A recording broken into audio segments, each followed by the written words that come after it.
Hi, everybody.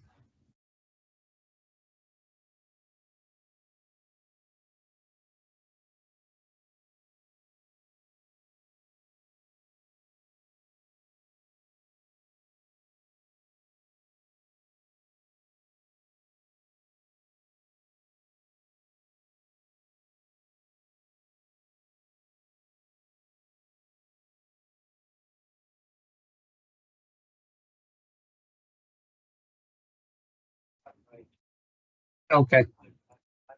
Okay. All right. Thanks, Gary. Okay. Bye.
Showing up this evening, and make sure your phones are all muted or turned off, and please join me in the Pledge of Allegiance. I pledge allegiance to the flag of the United States of America, America, and to the republic for which it stands, one one nation, nation, under God, indivisible, indivisible, liberty and liberty and justice for justice all. for all.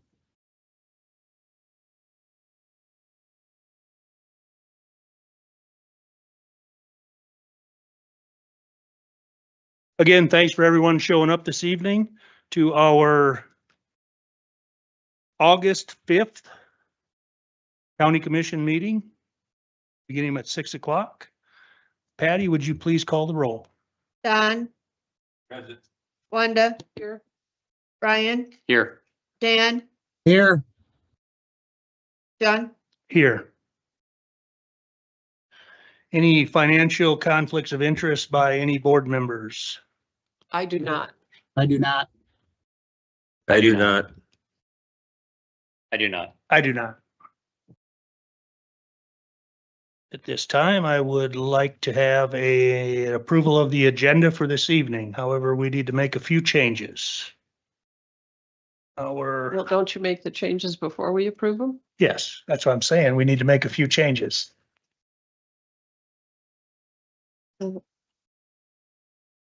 There will be no action on the provisional budget this evening, as that was done at their last meeting, and that is, what number is that?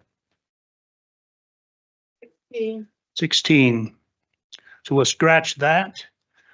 We're going to make a change on the number 19. The Kaiser Road resolution is not prepared at this point in time.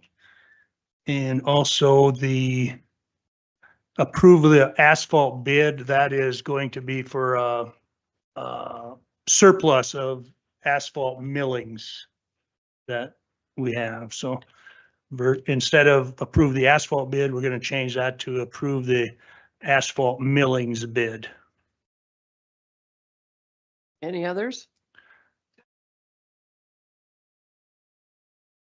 Mr. Chair, this is Dan. Yes, Dan. Can we get a hard time for this resolution for the Kaiser Road? I mean, that's been on the agenda for multiple meetings. I guess let's put it on the next meeting and get this done. I mean, August 19th, that will be done. Okay, and I would say to the departments involved, it needs to be done by that date. Yep. Thanks for that, Dan, bringing that up. So with the revisions, I would accept a motion to approve. I would move to approve the agenda with the changes and or corrections. Second. Had a motion by Wanda, second by Don to approve the minutes as amended. All in favor, aye. Aye. Aye. Opposed, nay. Motion carries. Now be the time for public comment. Public comment is a time for persons to address this body on any subject. No action may be taken on a matter raised under this item of the agenda until the matter itself has been specifically included on an agenda as an item upon which action will be taken. Each person has up to 3 minutes to speak. There shall be no personal attacks against the members of this body, county staff, individual, or organizations. The chair has the authority to enforce this policy. Failure to adhere to these rules may result in forfeiture of the remaining speaking time. Per county policy, the Yankton County Commissioners will not engage in conversation or make statements during public comment. Gary, do we have anyone on the list for public comment? None on the list. Public comment is now closed. 6:10.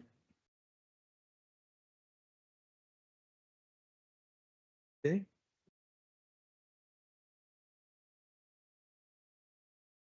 We'd like to have minutes and claims. Claims? I would move to approve the July 15, 2025 minutes. Second. Got a motion by Wanda, second by Ryan to approve the July 15, 2025 minutes. Any further discussion? Hearing none. All in favor, aye. Aye. Opposed, nay. Motion carries. How about the July 2025 payroll?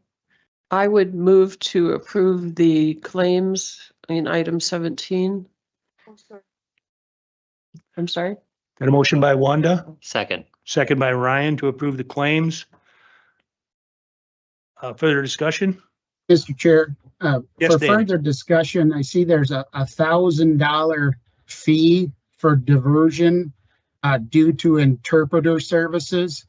And I just feel that amount, They have these small kiosks now that are just a few $100s a month.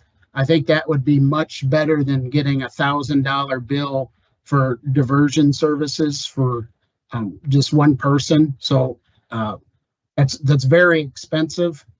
So I think we need to look into some other sort of services available other than hiring a translator each and every time for $1,000. Well, it isn't, as I understand, the payment for the translator was not for a one-time Mhm. thing. That's an overall bill. That lady works, I think, with the our Lutheran Social Services on behalf of the, Mhm. that's where she bills out of. No, this one Okay. was a interpreter that worked in our office for our diversion program. She billed out $30 an hour for 100 or whatever that adds to. So Okay. math isn't, Okay. it was services for our office to translate during diversion meetings, to translate our diversion documents to Spanish for those individuals. So it's multiple. Okay. items that she was in our office for. And would it Okay. be fair, would it be fair that you couldn't use a kiosk to interpret those documents? Not familiar with the kiosk. It's easier to have a person present during these meetings. Is that a one-time fee or? It was an hourly rate. So it's $30 an hour for. However many hours she worked. Yeah. Which includes driving time, I believe. Yeah. From Omaha or Aberdeen or Minneapolis. Any further and- discussion?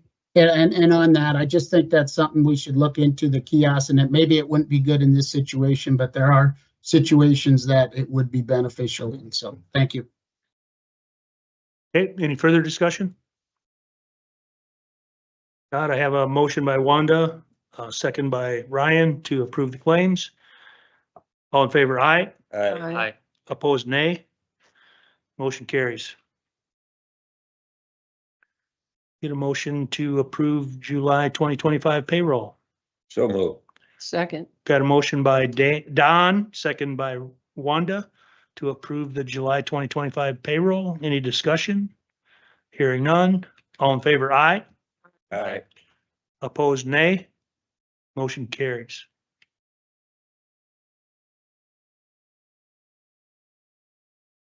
Second quarter MI report. I move to approve the second quarter mental illness report. Second. Motion by Wanda, second by Ryan to approve the second quarter mental illness report. Any further discussion? Hearing none. All in favor, aye. Aye.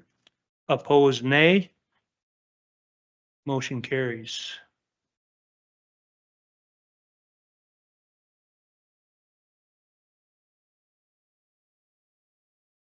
Any motion to approve the veterans abatement? I have a question about that. Did he not file in a timely fashion? Is that Mr. Chair. what we're to Yeah. understand? Mr. Chair. It actually happened that, I've got a person that wants to speak, Yeah, or sorry. a member. Dan? You have the Yeah, floor. and I'm sure Ryan reached out. I reached out to Michelle, talked to her about this, and he was qualified. The VA didn't send his application in on time, so it's due to no fault of his own, and he was qualified to do it. Unlike other situations where that individual didn't file the paperwork he needed to, this was no fault of his own. So I'd move approval of the veteran abatement. Well, I have a question. When you said the VA didn't send the paperwork, what paperwork did the VA send? I thought he had to sign this form. According to our Director of Equalization, Michelle said, according to SDCL 10-4-40, the applicant qualified for the exemption at the deadline. It was to no fault of his own that the paperwork from the VA was sent past the deadline. And I don't know exactly the form, but I did check on this, and our Director of Equalization feels that it's a recommendation to grant it. So I have a motion by Dan. Can I I'll get a second that second motion. by Ryan to approve the abatement for this veteran. Any further discussion? Would you remind us then how much it was? Otherwise, It's $2,038.51. According to the application. Yeah, I can't give the name. Correct. Thank you. So I have a motion by Dan, second by Ryan. Any further discussion? Hearing none. All in favor, aye. Aye. Opposed, nay. Motion carries. I think we did the Yes. auditor and treasurer report. I have 611. I would move to approve the June 2025 auditor treasurer report and pooled cash. Second. Second. Motion by Wanda, second by Ryan to approve the June 2025 auditor treasurer report, pooled cash. Any further discussion? Hearing none. All in favor, aye. Aye. Opposed, nay. Motion carries. Going back to item number 5. I have a new malt beverage license and new wine and cider license for Dollar General. Anyone here to speak on their behalf? Seeing none. Seeing none. Anybody here to speak against it? Anyone here in the public to speak against the new malt beverage license and new wine and cider license for Dollar General? Seeing no one. Any discussion amongst the commission? I move approval of the request. Have a motion to approve Second. and a second motion by Dan, second by Ryan to approve the new malt beverage license and new wine and cider license for Dollar General. Any further discussion? Hearing none. All in favor, aye. Aye. Opposed, nay. Motion carries. Schedule again, Susan Beeman. That's not it. Hi, good evening. Can you hear me okay? We sure can. Okay. You are up. Okay. I was asked to just speak with you tonight about Minnehaha County's approach with the Financial Action Network. We've used that team a couple of times, and back in 2017 was our initial time, and most recently in 2017. The Financial Action Network, often we refer to as FAN. So if you hear me refer to it that way, that's what I'm speaking about. Was really put together to do a deeper dive on county finances, to kind of just come up with and reevaluate and look at our county structure of finances to see, are there things that we should be doing different, things that we haven't considered, or maybe reaffirm how we are handling things. So so the most recent one was done in 2023. The initial start to that process was putting together a charter. So this was kicked off by by one of our commissioners.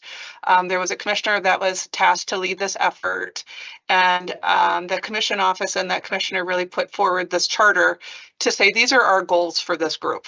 This group was comprised of high-level business and accounting professionals in the county. So we tried to, the commission office included people from a variety of different roles. We had some from city government, school board, but then also banking, public accountants, business leaders, controllers, business owners in the area, just to try to put together really a cross-functional finance expert group that are not just county focused, but more overall within the businesses of our communities. So that group was put together, and then we created a project charter that was brought to the commission in late 2022 that reaffirmed and set those goals for that FAN group when we met. And so I'll high level kind of identify what the goals of that was, to conduct an in-depth analysis of our budget, opt-out provisions, and means of financing with our needs over the next 5 years. provide advice and recommendations regarding whether the county will need to make cuts, raise taxes, consider opt-outs, things like that. Provide advice and recommendations on how to best plan for expected shortfalls due to grant funding expiring. Review our county reserve funds and recommendations using our concerning the county's approach to managing our reserves, as well as target levels for appropriate reserves as we move forward. Provide recommendations concerning how the county should prioritize capital expenses and financing the next 5 years, and then provide an analysis of other necessary actions or considerations to maximize organizational readiness in the next 5 years. So that was the primary goals of the FAN when it was established by the commission. And then what we did is kind of created some milestones that we wanted to meet when the FAN met. And then as part of that, the group from the county, myself included, our auditor, the commission office, we put together a number of reports and information so that that group could do a deep dive on finances, on debt, FTEs, employees, things like that, just to kind of give them that deeper dive on data. And then we met with them for a few hours at a time just to go through those so that they could do an analysis of what they saw. And so then that kind of happened over a course of about 3 months. And then back in then early April of 23 is when that committee came back and did a presentation back to our commission as to their findings from their FAN meetings.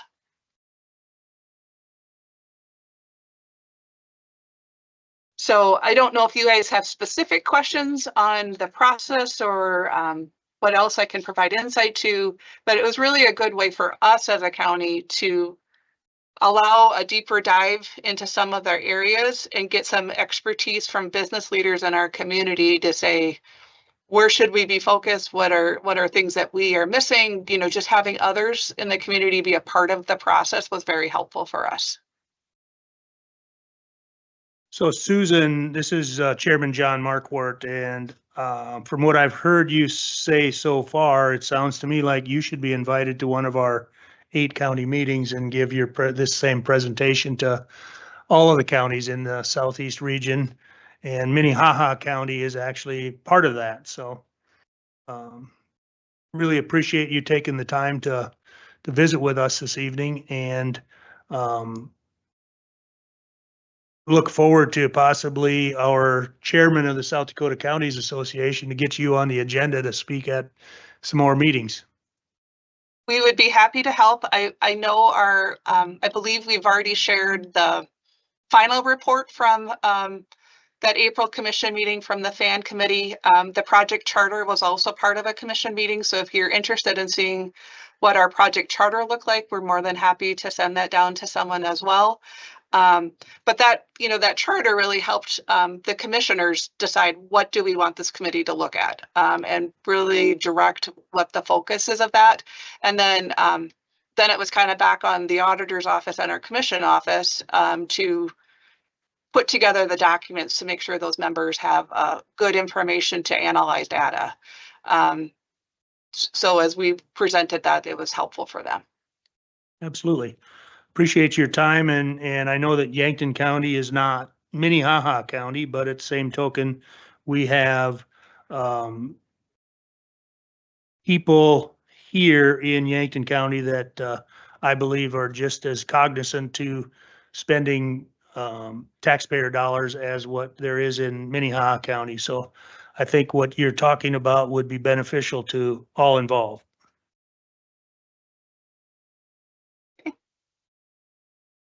Thanks for your time. And if any other members of the commission have questions? I have some questions.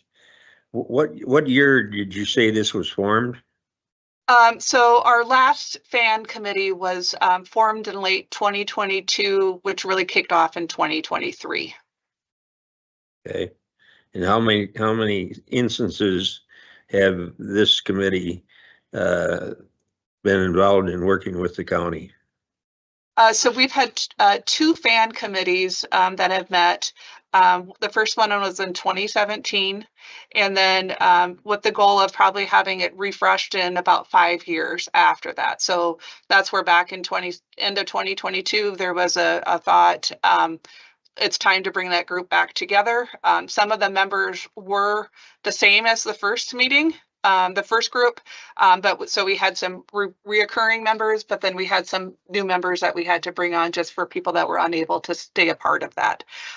It's not a group that meets quarterly or anything like that. They were brought together to evaluate things at that specific time period. And then that's how we've operated it.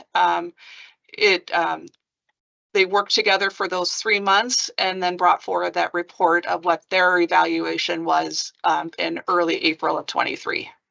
Who pays for the expenses? The county, Minnehaha County paid for ours. You know, it was that the individuals volunteered their time to be a part of the committee.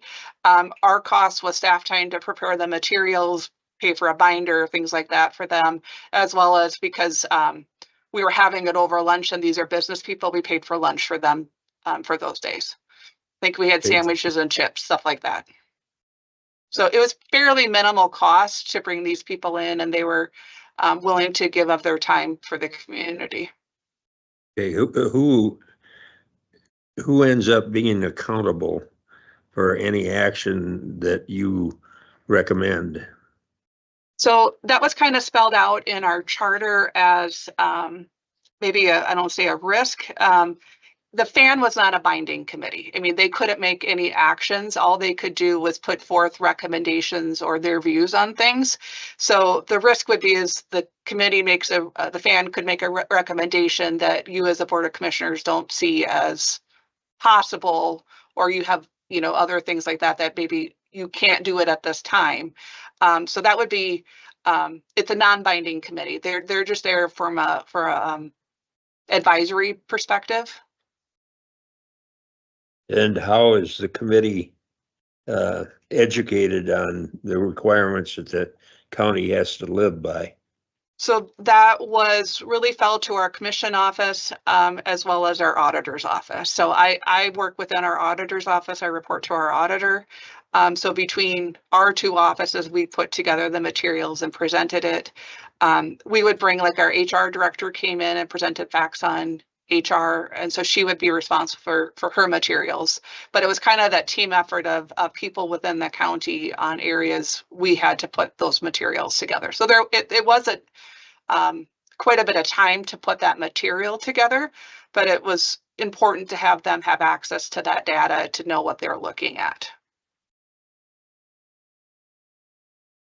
Thank you for responding to those questions. Okay, you're welcome. Any other questions from any of the other committee members? Hearing and seeing none, I would like to thank you for your time this evening, Susan, and look forward to visiting with you in the future. Thank you for your time. You guys have a good night. Thank you. You as well.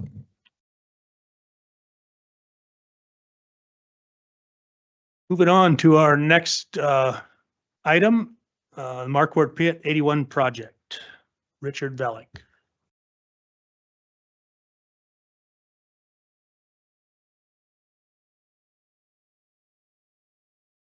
Your mic's not on. The button's down at the bottom, On the tab. far right. Gotcha. There you go. Richard Velick, 43904 304 Street. So here I am again.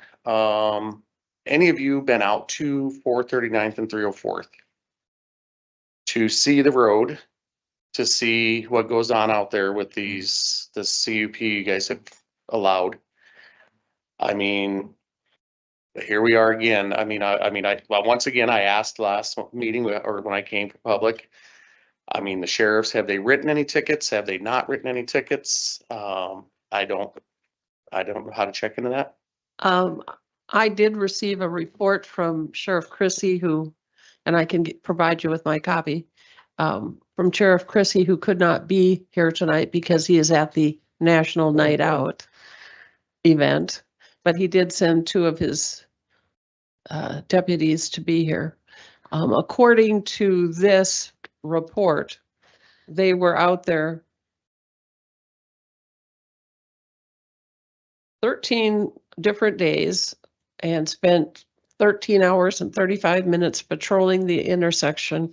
And while they were present, of course, people weren't running the stop sign and weren't speeding. They did issue, however, apparently, one citation. And you can have this. I But- bet you it wasn't to a trucker though. Well, you'd have Probably do to, you something. would have to address that with a deputy. It didn't say, Okay. but you can have this if you Okay, want I'll it. take it afterwards or whatever. Okay. But All I'm saying is, I mean, this is just no reason for what's going on back there. I mean, I've talked about it and nothing happens. I've seen the sheriffs back there. I literally sat there and watched one when I came home from work one day. He's sitting back there.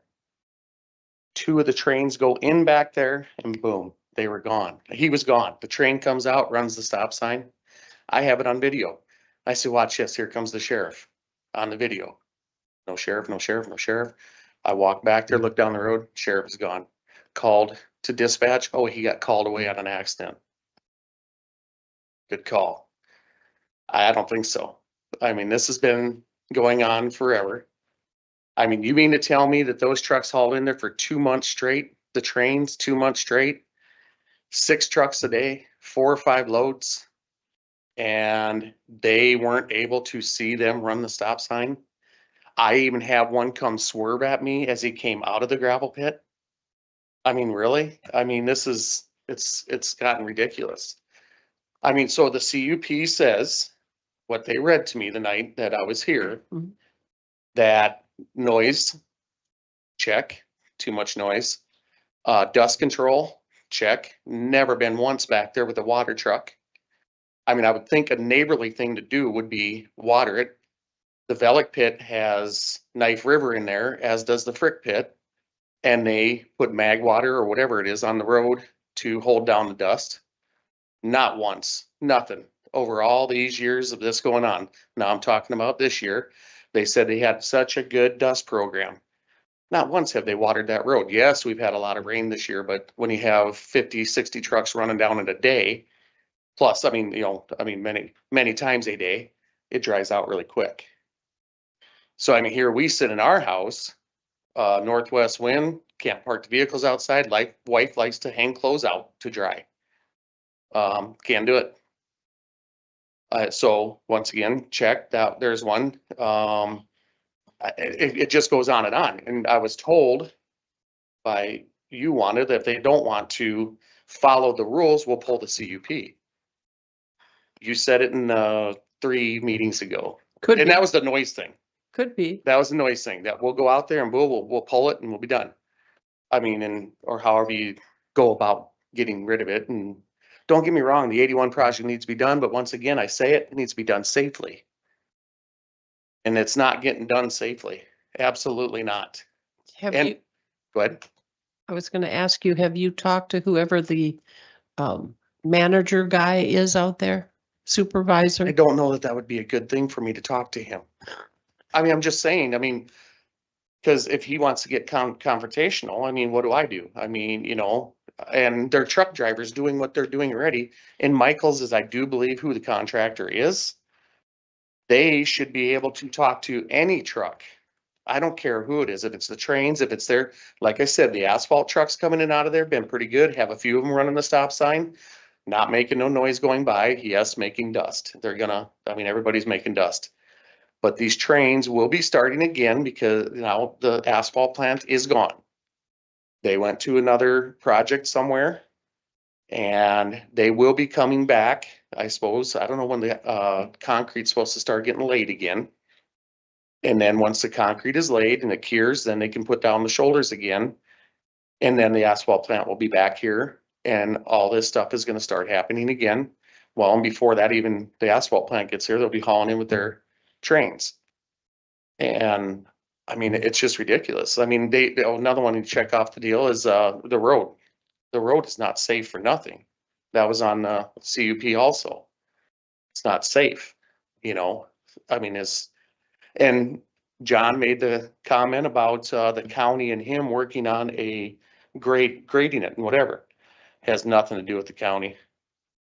That's a township road.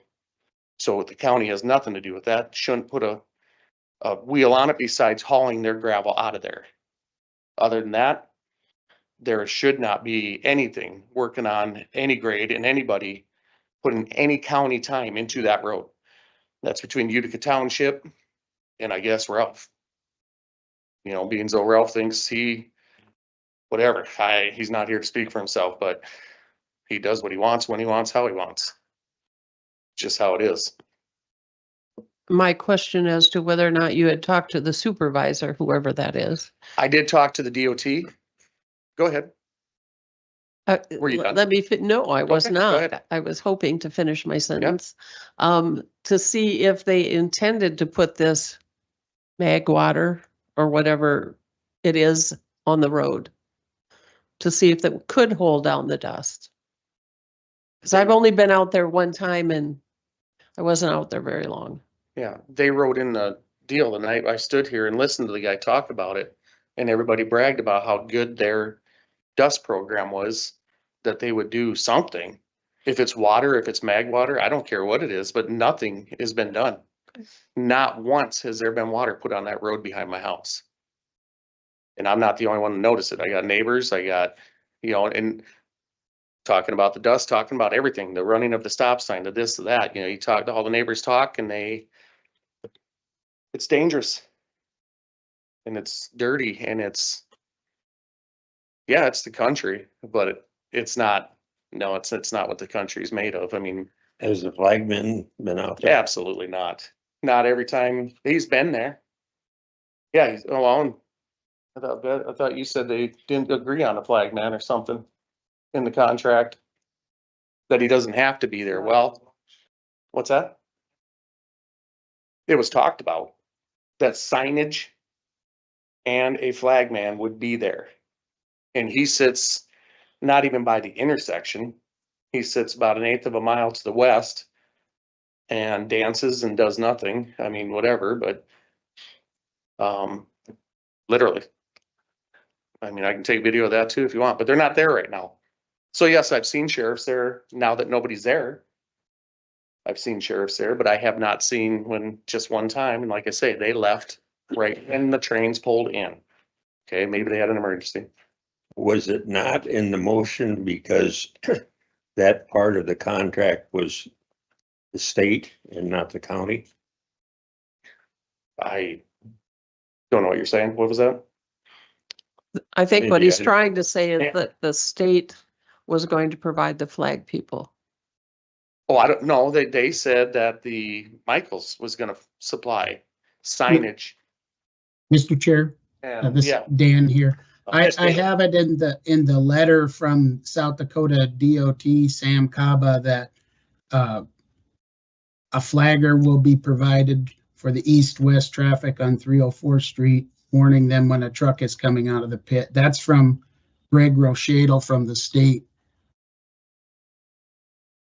That was in the packet.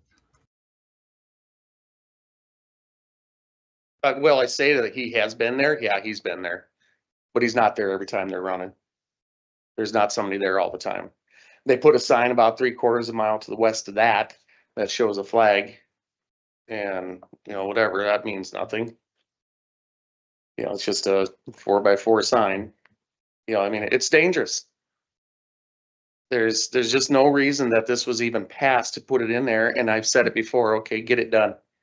And also at the meeting I was at the first time I came, it was talked about a crushing plant, not an asphalt plant. I know it in my head for sure. And I thought what they were gonna do was crush the concrete and the asphalt that came off 81, take it back up there. But no, they end up using Ralph Marquardt's gravel on 81, which I don't know how it passes any specs for the state at all. Because ours won't, it hasn't passed in years, nor did the Fricks. So same vein, same gravel vein. But whatever, that's besides the point.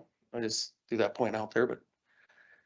So I don't know what you guys want to do or whatever, but in the future, I mean, if you're gonna let them continue in there this year, more sheriff's presence, please. I mean, get them out there, write the tickets, do something.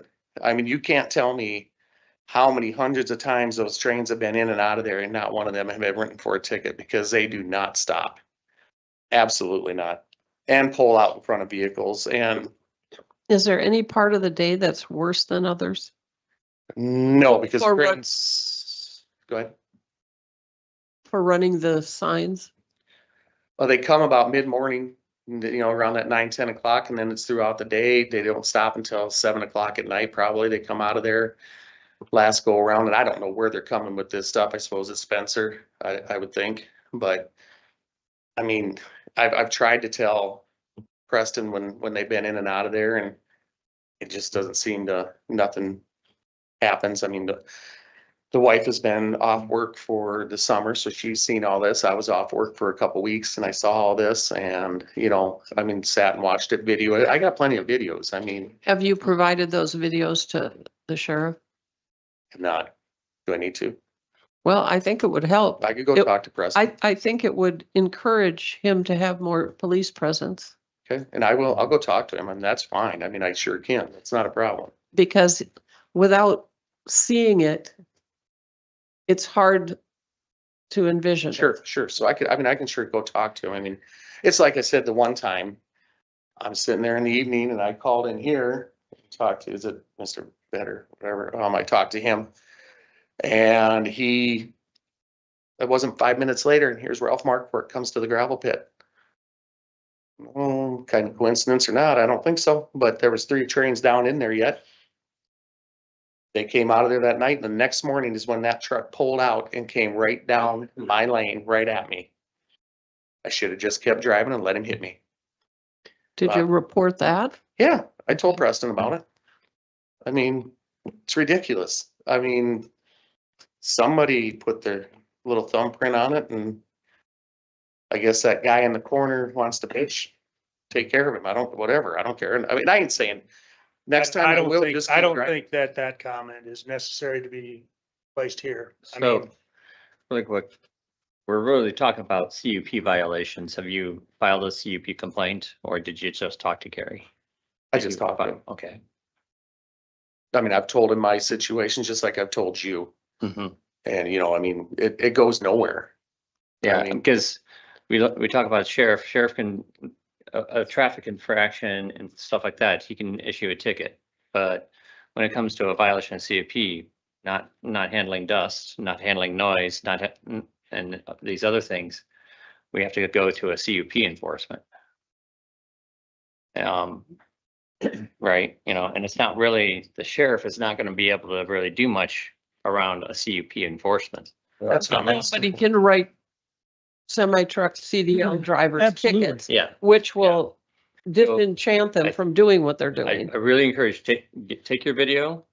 I think best solution here is file a CUP complaint. What did I And find? let's get that And nothing started. got done. Well, let's see what I Mr. Vetter filed with said. him already once. Okay. And nothing, I never heard nothing back. And alls I said was, did the sheriff get a hold of you? No. There has been a formal complaint in the past. The issue is, if you go back and listen to the motion, none of these things were in the motion. And so that's something that we would have to talk about some more. Gary, I When got you a say question for motion- you. This is Dan.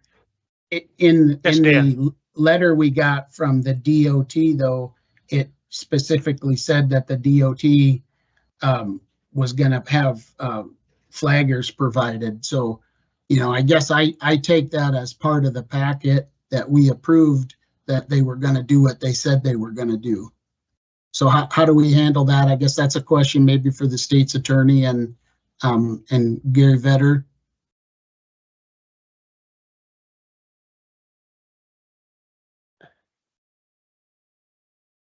Gary, when you said that wasn't in the motion, do you mean it wasn't in the motion to approve the CUP? That it had to have the dust watering and the noise, and we had to specifically say that they have to stop at the stop sign?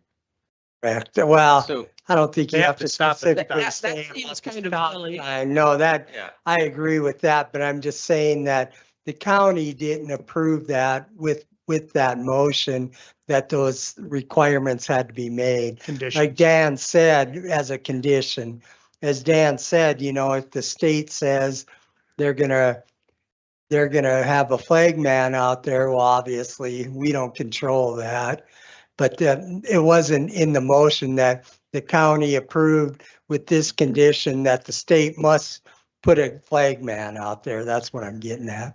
So I guess then my question is, in order to address some of these issues that Mr. Velick has, do we go back and amend the CUP, or do we have this planning and zoning people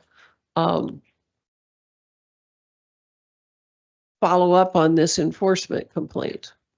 Or That'd this be CUP? something that we'd have to talk to state's attorneys about.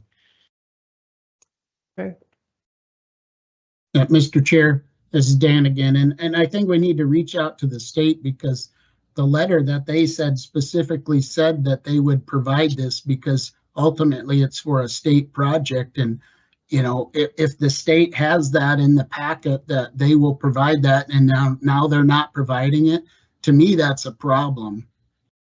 Because that guarantee, and we have it in writing that they were going to do that.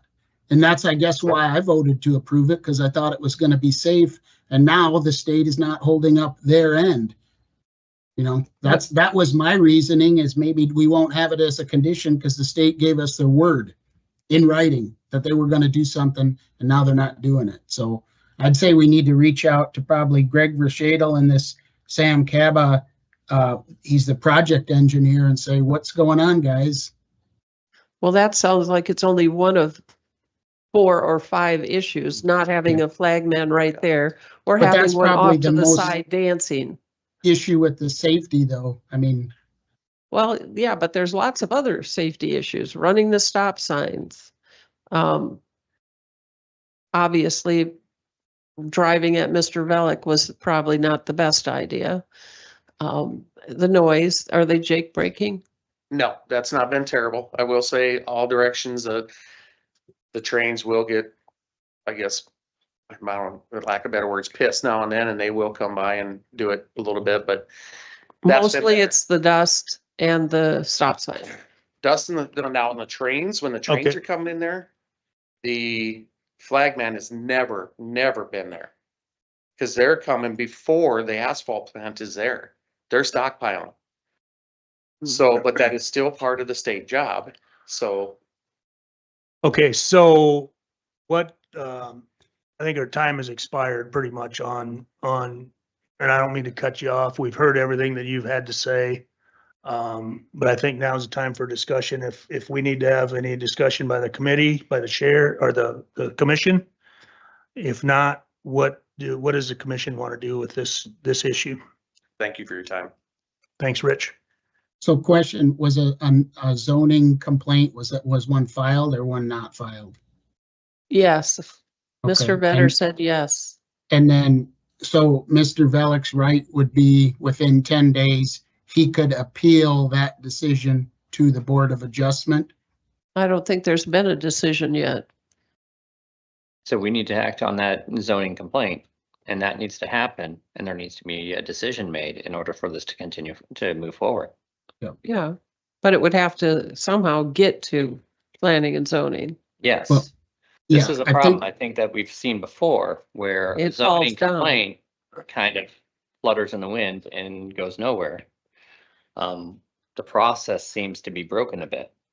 What I remember of the night that we had that meeting, I totally disagreed with just letting them run the stop sign. I totally disagreed with that. And then they came back with the suggestion that they have the guy, the flag man. And I guess I agree with Dan. It somehow, first of all, if there's an accident, I don't want us to be accountable for it. And that I think takes our legal team to ensure the state that they know if they committed to that, whether it was in a signed agreement or not, they committed to that at that meeting. They'd have a flagman there. So, And perhaps we can task the state's attorney's office to write a letter to the state setting forth these issues. And then get the complaint to the planning and zoning so that if there's going to be an action on the complaint, that something gets done, so he has a right to appeal it to the Board of Adjustment. But otherwise, if it just stops on Mr. Vedder's desk, that's not very helpful. But I don't know how it gets from Mr. Vedder's desk down to planning and zoning. Maybe he knows. So the complaint that was filed was forwarded on to the state's attorney's office and the sheriff's office. So at that point, yeah, like I said, there was nothing for us to really act on. Nothing that was stated was in the conditions. So we have to decide, yeah, how we move forward from there. Can you provide it to planning and zoning? We are planning and zoning. Well, I mean, the zoning board. Mr. Chair, how I understand it is Gary is the one who makes the decision, and then whether he votes yes or no, if he agrees that there's a complaint, then we move forward. If he disagrees, then Mr. Velick has the option to appeal to the Board of Adjustment. Is that correct, Gary? Yeah, generally what happens is we pass on the complaint, and then they generally will tell me, well, you need to do an investigation and set up a hearing or whatever after that.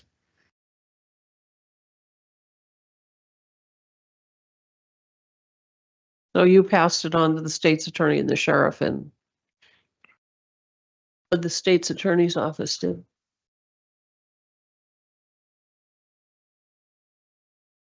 my issue, You gotta use your mic. my issue is safety. Agreed. I don't really, I feel bad for them having a lot of dust, but I'm not sure we have anything to do with that.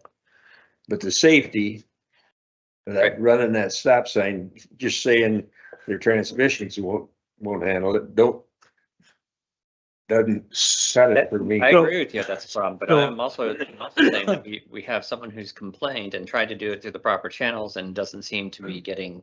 The road will answer. be done and So they'll we be doing do need repairs to on it service our before it goes people through too. our channels.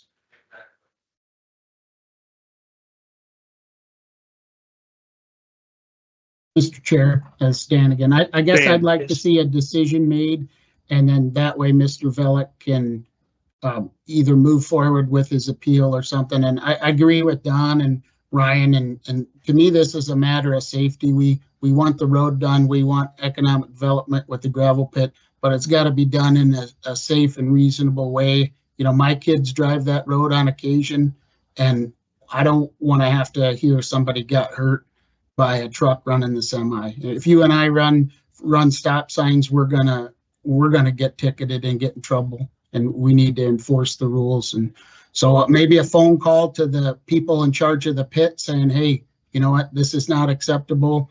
Also a call to the state, and then a decision too, so we can get this figured out. Then I Thank also you. want to say, going to the sheriff's department. They don't have the manpower nor the resources to put somebody out there 24/7. They just don't. So that's not a real good solution.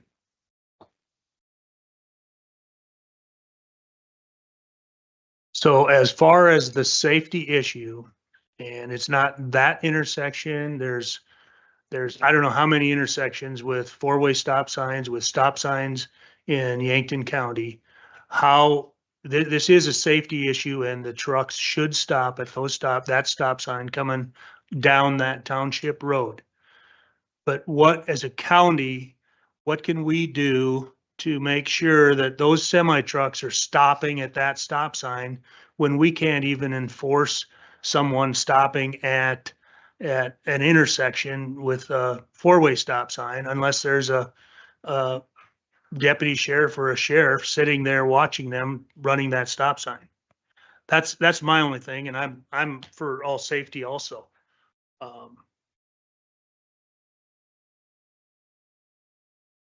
Do you want me to contact the state and see if they can come to the next meeting to discuss? I want them to give us a. Try not to swear now. I want them to give us a damn answer on what they're gonna do, if they're gonna do what they said they'd do with that flagman. They don't have to come to this meeting. All they have to do is do what they said they were gonna do. Mike, is that what they said they were gonna do? Said they were gonna do that during construction. Okay. So So that's what I want done, and I want it done tomorrow morning. Agree with Dan.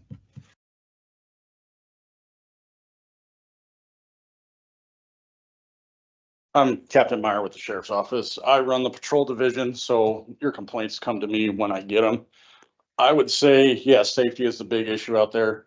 We've sat out there, but everybody knows, as soon as they see one, everybody's kind of on their best behavior type thing. Same thing on 52, same thing kind of everywhere. Only thing I would say is like, I didn't know you had videos of the deal. Okay, so that always helps.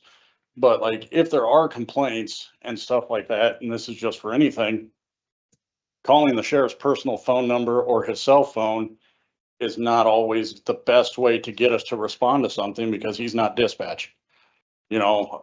If something happens, call dispatch. That's what generates the call for service. That's what tells us, hey, there's an issue out going where we are.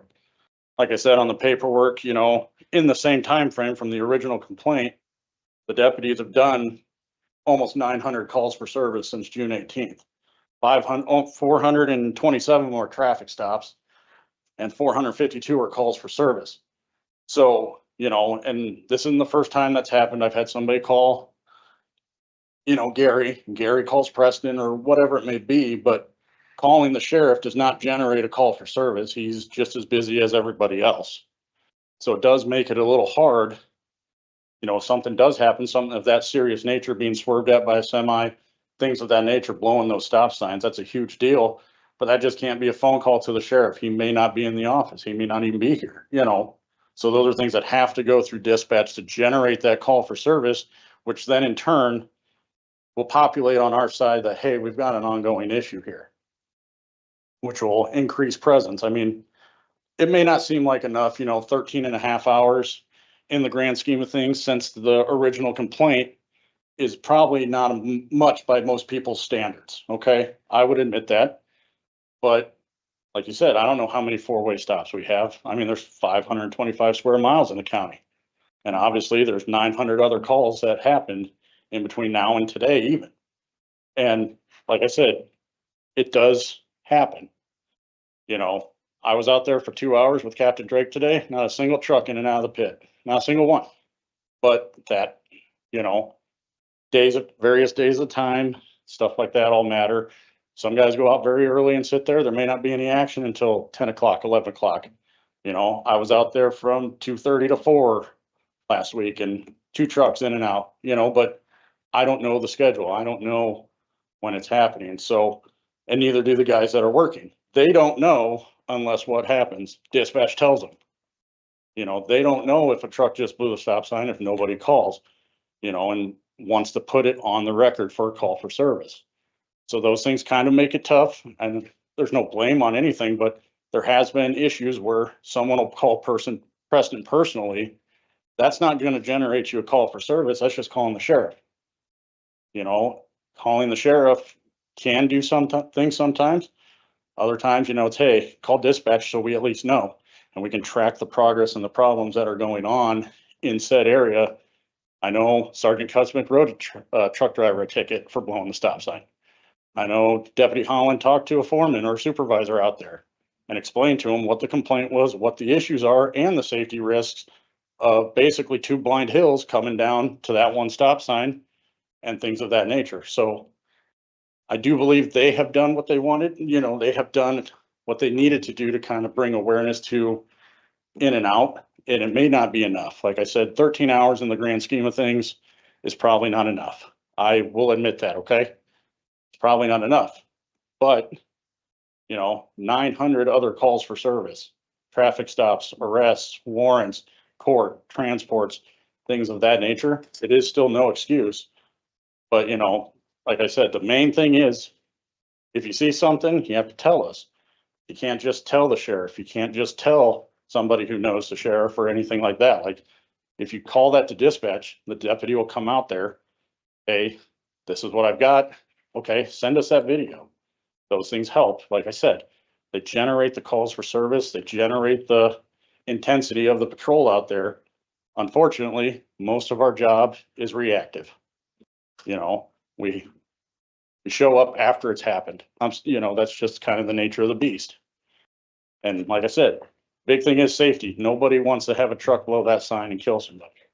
Nobody wants that, so. Well, I'm not sure that's, they probably don't want to kill them, but those guys driving them trucks, they know a stop sign is a stop A sign. truck coming out of the stop sign in a 55, 60-mile-an-hour road, they may not want to, but it's gonna happen. It Yeah, does. You're right, you're right. Lesser mile per hours can But if kill they anything, stop, if they Yep. stop that truck, Yep, not worrying about the transmission, that's the company's problem. I agree.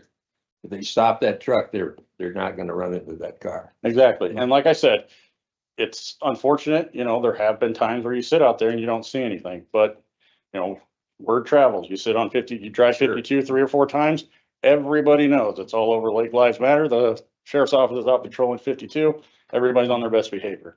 It's a reactive incident, so like I said, we do need to be careful because I don't want it to end up being that we're closing that road because we're taking a fatality or anything like that. But make sure that those calls get generated to dispatch. That's the only way that the guys who are working are going to be able to respond. Like I said, they have computers in the car. They know when their call sign's getting called up and where it's at. They can see that live in time, no matter what they're doing. So. Okay. Okay, thank you. Yep.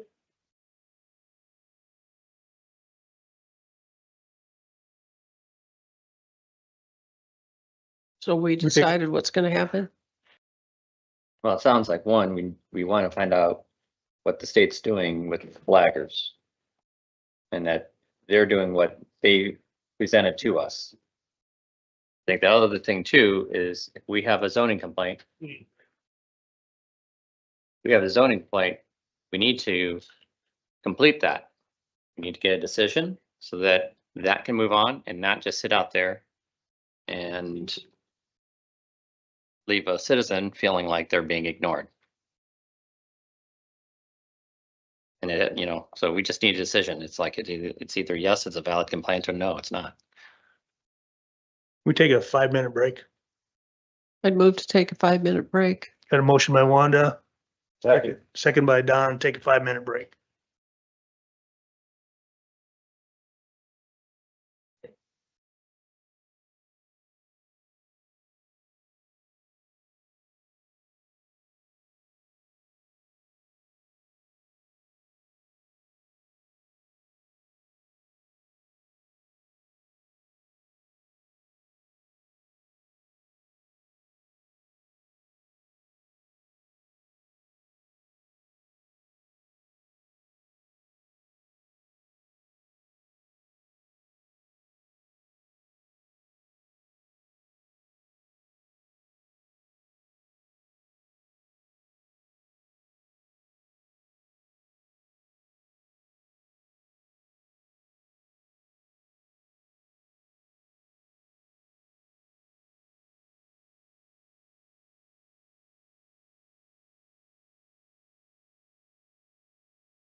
Got a motion by Wanda, second by Second. Ryan, to move back into regular session. Okay. All in favor, aye. Aye. Aye. Opposed, nay. Motion carries. Mike, you're up. Item number 8.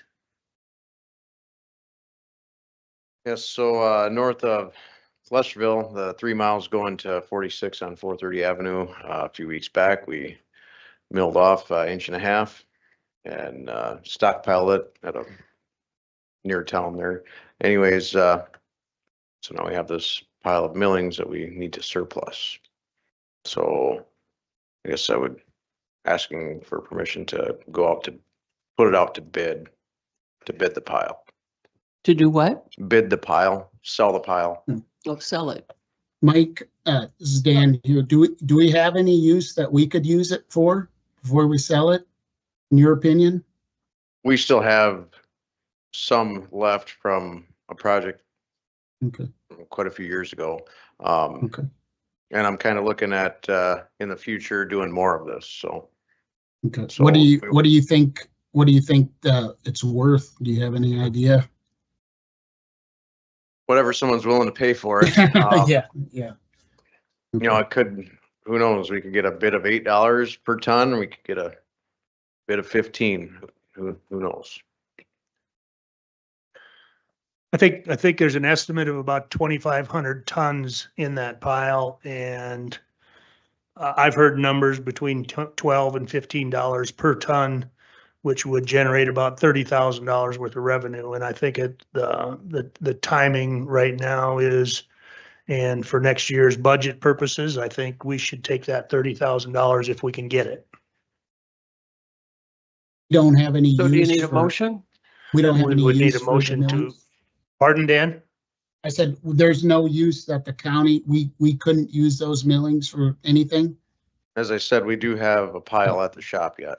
Okay, So I would entertain a motion to let that, I'd move, to make that surplus. To surplus it. I'd Is- make a Mr. motion to surplus that pile of milled asphalt. Second. Got a motion by Wanda, second by Ryan to surplus the pile of milled asphalt located in the vicinity of Lesterville, South Dakota. Quick question before we vote. Is this on the agenda? Because all I have is approve asphalt bid. I don't know if we're gonna get ourselves in trouble surplusing. We made an adjustment to that at the beginning of the Okay. meeting, Dan. Okay, Not advertised as a surplus. What's that? It's not advertised as a surplus. Can't vote on it. We can advertise it next time for the next yeah, I meeting. just don't want to get us into trouble. You wanna? Then I'll withdraw my motion And you and move to withdraw your put, second? and move to put this issue on the next meeting agenda.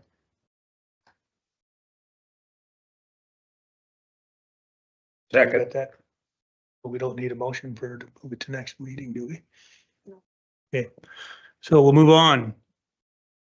That Like- motion to, I'd move to go into the Board of Adjustment. Second. Second, did you have something else? Mike said so. I was just gonna give everybody a reminder, tomorrow, Fleets Bridge is getting inspected, so it'll be closed from 9 until 2 roughly.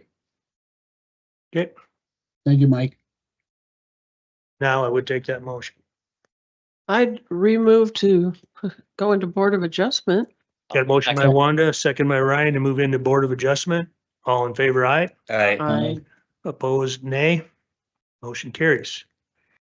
Applicants requesting a conditional use permit in Lakeside Commercial District to construct storage building per Article 11, Section 1107, Article 18, Section 1805, and Article 19, Section 1905. Applicant wishes to build a storage building that was not included in the original conditional use permit on his property. Said property is legally described as Lot 4, Whitetail Run in Section 16, Township 93 North, range 56 west to the 5th principal meridian, Yankton County, South Dakota, E911 address 3909 West 8th Street, Yankton, South Dakota. And the applicant's here if there's any questions. And as you've seen in the packet, this is for their personal use. Any questions, any public comments about this CUP? Seeing none, any commission discussion? One question, I guess, Gary, how does ordinance 27, section 27 apply to this? Section which one? The Highway 1107? 52 corridor in our planning and zoning. That all depends on the on how when it came into that, when it was platted, basically. So this was before that time. I read the boundaries that it doesn't have anything on time. Boundaries, lays into that district. I'd have to look at the exact wording, but basically 650 feet to the south of the center of. Yeah, no, I understand that, but I think it doesn't come into play if they were platted pre the time that the ordinance had changed for the overlay. How does that work here? Because that's how the storage buildings got approved originally. Yeah, well, I wasn't a commissioner then, but it's a big question of what is this ordinance doing then? This was about trying to keep the Highway 52 looking good for tourism and trying to boost our tourism district. Correct. And they're right now currently building lots of storage units and parking lots. Yeah, and that's been the issue, and that was before my time, but basically that's been the issue, is a lot of those properties were pre the change, and so they don't have to do the landscaping and things like the newer ones do. This is it's grandfathered in, basically grandfathered. This ordinance predates everything that was developed on that property. Correct? This ordinance here, section 27 predates. Correct. So that was. But the way it's stated, anything before that specific date. Where is that stated? Do you see that, Tyler, on the ordinance at all? Yeah. So Mr. Chair, is the like- concern that there needs to be some buffering, some trees, something to make it a little more palatable? Certain properties down there are required to do all this landscaping and facade work, and then these other properties get to do nothing. That is Get a correct. whole free pass. That is correct. Mr. Chair, I think I was on the planning commission when. CUP with. Dan's trying to talk here too. Dan's got the floor. Yeah, Mr. Chair, I appreciate what Ryan's saying. I think I was on the planning commission when we adopted it. And one of the things that I brought up is I think it would make a lot more sense to roll Article 27 into Lakeside Commercial instead of it really being its own standalone. And I agree with what Ryan has said, and I believe I said that at the same time, is you have one property that is already existing and the one right next to it now has to follow these rules. So maybe that's something we could work on in the future, is just basically taking the Article 27 and rolling it in to Lakeside Commercial. I think that would make some sense, but I understand what he's saying. But that doesn't change what it is today. Exactly. And I don't see in this ordinance where it says anything about a date that allows certain properties to be excluded from it. My understanding from when I first started here from the state's attorney's office is that those properties were all grandfathered in. But how did they? Because they were grant how they can? created before the overlay went in. They were created. what I before, was But told. this property was not created before the overlay went in. I This understand overlay that you're existed saying that the before these storage properties were buildings developed. went in, but that's not the way it was stated. Is that anything, they This- don't have to do This the logically is landscaping not or making sense anything. here because I you're saying- understand. One at It a doesn't time, make any please. sense. And unfortunately, it was done way after the fact that it probably should have been. But that's the way it's been. So Gary, is it possible for us to put some conditions on the conditional use permit? Sure. Okay, So we and put since, the same ones on that are on the rest of the corridor, so let's do that. Okay, so then the condition needs that it has to follow fully with section 27 which, or article 27 of the Highway 2 corridor overlay district since it lies in that district. well, since it's going to be for their personal use and not as a commercial, can't we insist that they put trees or evergreens or that's something already- between the road? That's exactly what's in the I ordinance know, there, in the article. but nobody mentioned that during the planning commission meeting? No. Well, because if you look at the application, it doesn't even say that 27 applies because we're being told that 27 doesn't apply to any property that existed before 27 or after 27. I don't understand where you're coming up with a date when there's been no date stated within the Well, it's article. the date that it goes into effect. Well, So anything before that time. what? If anything it was before that time- pre-platted anytime before that, These properties were platted after this article. you mean the buildings were put in, not necessarily No, the these- lot. These lots were put in after this article. The plat. So if This it was article- put this- in, When I moved up here 10 years ago, when I moved up 10 years ago, this article was already in place. Okay? And at that time, that property was one contiguous cornfield with no lots. And so all these lots were platted after the article. I'd have was- to look at the plats. I don't have that in front of me, but that's generally that's the reasoning. And there was a lot, and that's why a lot of people have asked that question of why this person at the coffee shop had to do landscaping, but the one next to him was grandfathered in. Why, and that's okay, been the exactly there. issue. The coffee shop that lot was created the same time. So why is it required to do all of the landscaping and then the properties around it don't have to do anything? Again, I'd have to look at the date that the plat was recorded. This, So it's plat- hard to- it's the- hard to say. Let's come up with a solution here for what we're gonna do this evening. We're not gonna sit here and argue about ordinances or anything like that. Let's come up with a That's solution that exactly we're what gonna. we're here to do. No, because no, it's I'm not. try- No, it's not. We got an application for a CUP. We're either gonna pass the CUP application or we're not. And then if there's something that we need to discuss about ordinances, we can do that. We need to do that at a later date. So- Or we can put conditions on Or we can put the CUP. conditions on the CUP. And That's for totally fine. example, make them do landscaping like either the coffee shop did or Three Sons built a berm and is putting I think. trees up in The there. the proper way to do this is that it has to abide by Article 27. Okay, so then we're not gonna make a motion to accept the CUP. Is that no, I correct? would approve the CUP as long as The condition is he follows the same. condition. Article 27 must He apply. puts the trees up, he does the setbacks, he does everything according to. Yes. That's exactly it. That's all it is. Okay. Can I get a recommendation by the commission?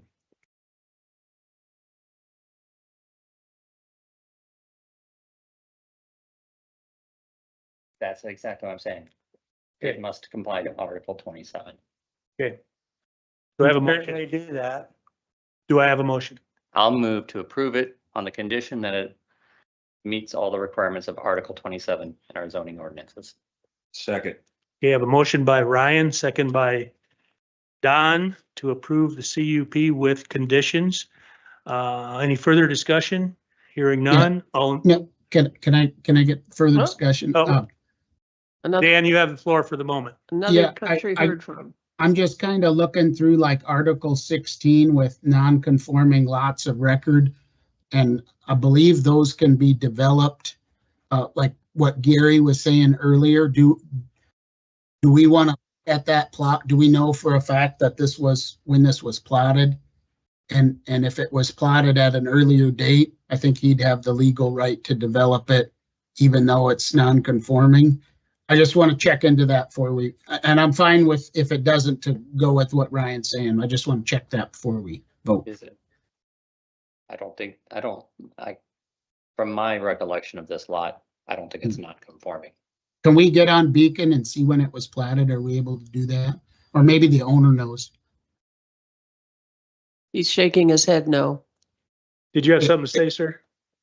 Dan, I'm going to give the floor to Yep. Mr. Den Herder. I'm just curious what Article 27 I'll read, because where this building is being placed, I purposely left the whole front. I mean, I want to say just for measurement purposes, I'm going to call the lot 300 feet deep. It's 7 feet deep, I believe. I'm putting my building clear to the south end, leaving the front end open for potentially a storefront of some sort. An office, we actually were looking into putting something in until the cost came back, and I about fell over. So I'm like, I'm gonna just stay back there and just do my own thing for right now, leaving the front open. If I can sell that at a later date, then that's what I'm gonna do. So I'm not gonna fill up my lot with trees because there's no need for trees when I'm No. 250 feet off the highway. Yeah, and that's not about filling up the lot with trees. And if you look at your neighbor, the coffee shop. I understand. Kind of having a little bit of landscaping in the Yeah. front. You look at Dollar General, what they've done, Yeah. it's a little bit of landscaping on the front, Right. making sure that there's proper, that they've handled all the proper pedestrian and any type of pedestrian issues or anything like that. It's really just about making sure that our lakefront area looks pretty Yep. and And we do our best to keep the weeds out of it and the lawn mowed, and unlike a lot of the ones around it. So it's, I'm the head groundskeeper out in the park. So my job is to make things Pretty. Yeah. look nice. So I'm Yeah. not gonna let my own stuff.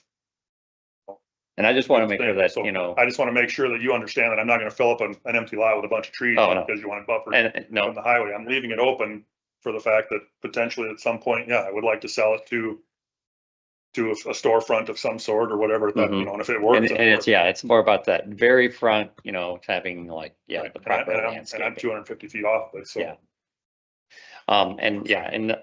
And I'm really concerned about is just making sure that we're applying Right. And the I uniform laws totally to understand. everyone down there. Yep. And that everyone really has the same laws being applied to them. Okay, you good with that? I just don't want you to come back and say, where's your trees and how come you don't have landscaping across your whole front of your building to hide your building? I said, I'm not gonna plant trees in there until we get something else going in there to Mhm. the landscape across the front is my concern. So Well, you could put landscape in front of your building I could. and still leave that lot. yeah, I could. Mhm.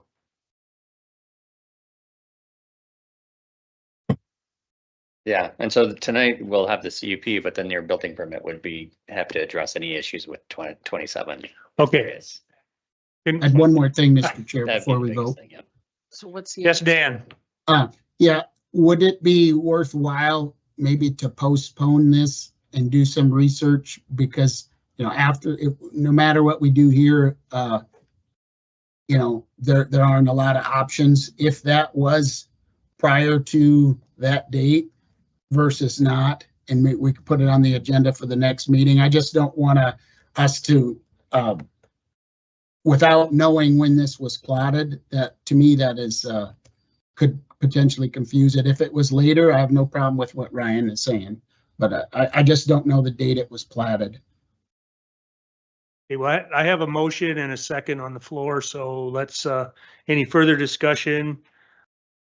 Hearing none, all in favor of approving the CUP with condition, say aye. I, Opposed, nay. Motion carries. Is that, move to go back into regular session. Second. had a motion by Wanda, second by Don to move back into regular session. Julie, you are up. I'm sorry. All in favor, aye. Aye. Opposed, nay. Motion carries. Thank you. Julie, now you're up.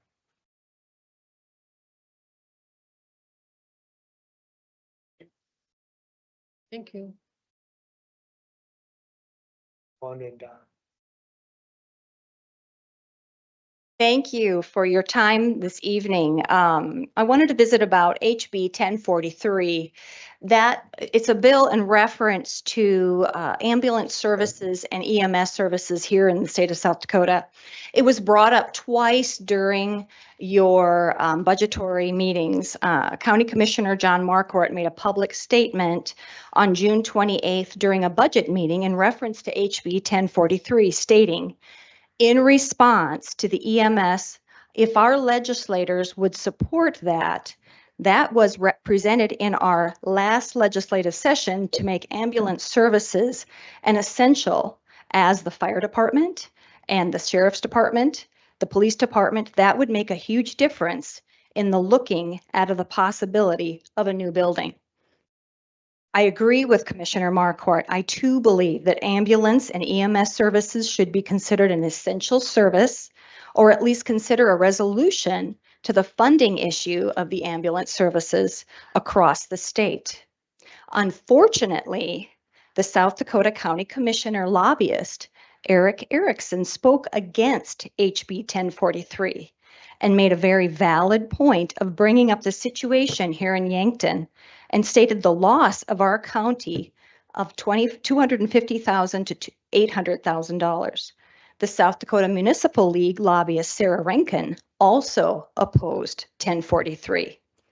But then again, Commissioner Marquardt made a statement in reference to HB 1043 at the July 14th budgetary meeting, saying 2 of our area legislators voted against making ambulances and essential services to qualify for additional funding, he said. Now, when I publicly asked the South Dakota County Commission Association lobbyist Eric Erickson for a solution to the ambulance services here in Yankton, he made it very clear we need to work our way through with the city. Now, my question is the chairman's statement on July 14th, which 2 area legislators were being referenced to. In the statement referencing in that statement, only 2 committees to vote on HB 1043 were heard: House Local Government, which I serve as the vice chair on, and House Appropriations. The only area legislator serving on these committees is myself.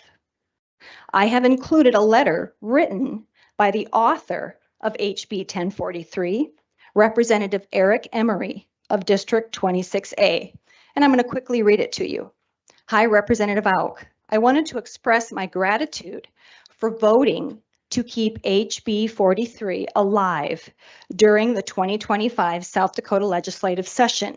Your vote against sending it to the 41st day gave this important bill a fighting chance, and that means a lot to those of us who are working to strengthen the EMS across South Dakota. I also really appreciated how passionately you spoke during the committee meeting. It was clear how much you care about ensuring the EMS agencies, especially those in rural areas, have the support they need to continue servicing their communities. Feel free to share this note with anyone in your district. People should know they have a representative who is truly standing up for emergency services. So, simply ask that if the Yankton County Commission chairman or a member of the commission make a public statement in reference to a recorded vote during the South Dakota legislative session, it be creditable and it be truthful. And if there is confusion about legislative process, please reach out to me, one of the elected legislators or one of the elected legislators from District 18. I and other South Dakota legislators hope there will continue to be an open dialogue with the South Dakota County Commission Association and the South Dakota Municipal League in order to collaborate and find a resolution for this critical and invaluable service that the residents of Yankton County rely on for their safety and the safety of their loved ones. So with that being said, does anyone on this commission have questions about House Bill 1043 and how it was voted on? Yeah, I do. Okay, I go to paragraph 4, I think it is. Okay. Unfortunately, the South Dakota Commissioners Lobbyist area spoke against HB 1043 and made a very valid point of bringing up the situation here in Yankton and stated the loss of our county of $250,000 to $800,000. The South Dakota Municipal League lobbyist, Sarah Rankin, opposed HB 1043. So where does that $250,000 to $800,000 come from now? oh, I don't know why. You know where it comes from. Oh, it comes from us. taxes. It comes from us. Yes, It comes from us. So that's exactly right. So the this, question is, should we be in control of it, or should we put somebody in the state in control of it? oh, I agree that the county should be, and that's what this bill addressed. So this bill allowed for a $5 charge to go on court fees that would come back to the county to help compensate ambulance services. But not only that, it also issued $1 million appropriation from the state of South Dakota. Now, Don, this isn't the perfect bill, and I know it's not a perfect bill. But when you get to state legislation, legislators, you have to chip away, chip away, chip away. Yeah. So we are definitely the fact that this was presented and that it was so, I mean, myself and 4 other legislators, because it died in committee. They voted to kill it. I voted against that. They voted, actually I voted to send it to appropriation with a do not pass recommendation because I knew they were going to try and kill it. Then it didn't pass. So then we voted again to send it to appropriation with a do pass, didn't pass. Finally, third round, they made a motion to send it to the 41st day, which means to kill the bill. And I voted against killing this bill, myself and 4 other legislators. So we were trying to keep it alive so that it could go to the floor and be debated and voted on.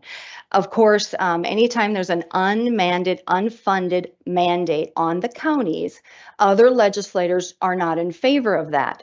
Now, I myself believe there is funds to fund something, at least get this started and help the counties, especially Yankton.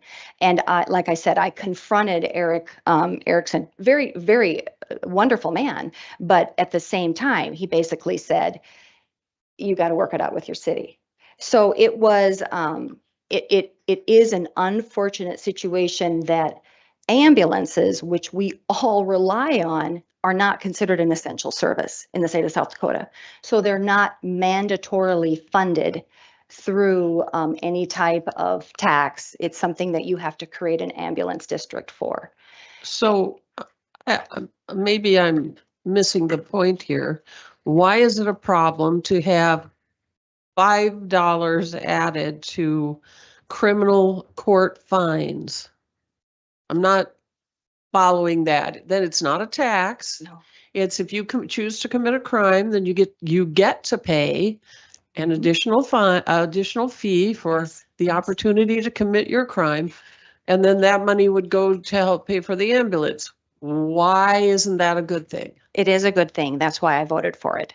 So I think that's the problem, is that the South Dakota County Commission Association does not understand, or how, I don't know if they're not listening to their membership, but we as a county, Yankton County, needs to encourage your lobbyist to maybe look at this and help this Yankton County come up with a solution. A lot of votes are determined by who opposes and who is for a specific bill. The South Dakota County Association opposed this bill. Why? Because it's an unfunded mandate. It's funded by the people who commit crimes. Ask him. Exactly. Because it does, So my point also is, Commissioner Chairman John Marquardt, when you make a public statement like that and it is published in the paper, it is completely a misrepresentation of how I voted. So I got a comment to make on that. If you go to the LRC website, you will see when you look up HB 1043, that it was handed to the local government. The local government voted to send it to the 41st day. Then it was recalled. And then it was sent to the House Appropriations with do not pass. There was never on the website, it does not say that it was recalled again to send to the House Appropriations to pass. That's where I'm saying that the local government sent it to the House Appropriations with a do not pass. Actually, it was a no recommendation. So my question is, why would you not, if you recalled it, why would you not send it to the Appropriations Committee, the House Appropriations Committee, with a please do pass if you felt that this was a good bill? And I think it's a good bill, just like Wanda said, to where there would be $5 going from a DUI case that would be put into this fund. And the state should put $1 million into a fund, which is $1 million when they got a $63 million reserve to help local and community ambulance services to survive. Because I can tell you right now that if we don't get some help from either the city of Yankton, which I've approached them to help us, and I'm not getting any help from them, that the citizens of Yankton County may not have an ambulance when they pick up the phone and call for 911. I couldn't agree with you more, but you are mistaken. And I have it, I included it in your packet on page 1 of 3. If you look at the motion, substitute motion, refer HB 1043 to House Committee on Appropriations, do pass. Yes vote, Andera, Fitzgerald, Whitman, and Auk. If you flip it over and you look at page 2, motion, substitute motion, refer House Bill 1043 to House Committee on Appropriation, do not pass. Yes vote, Andera, Cole, Mullally, Roby, Whitman, and Auk. Then we went and I'm we assuming deferred you're it. talking about this sheet right here. No, you have this in your packet. That is a final vote on sending it to the 41st day. If you look below that, revert to previous motion.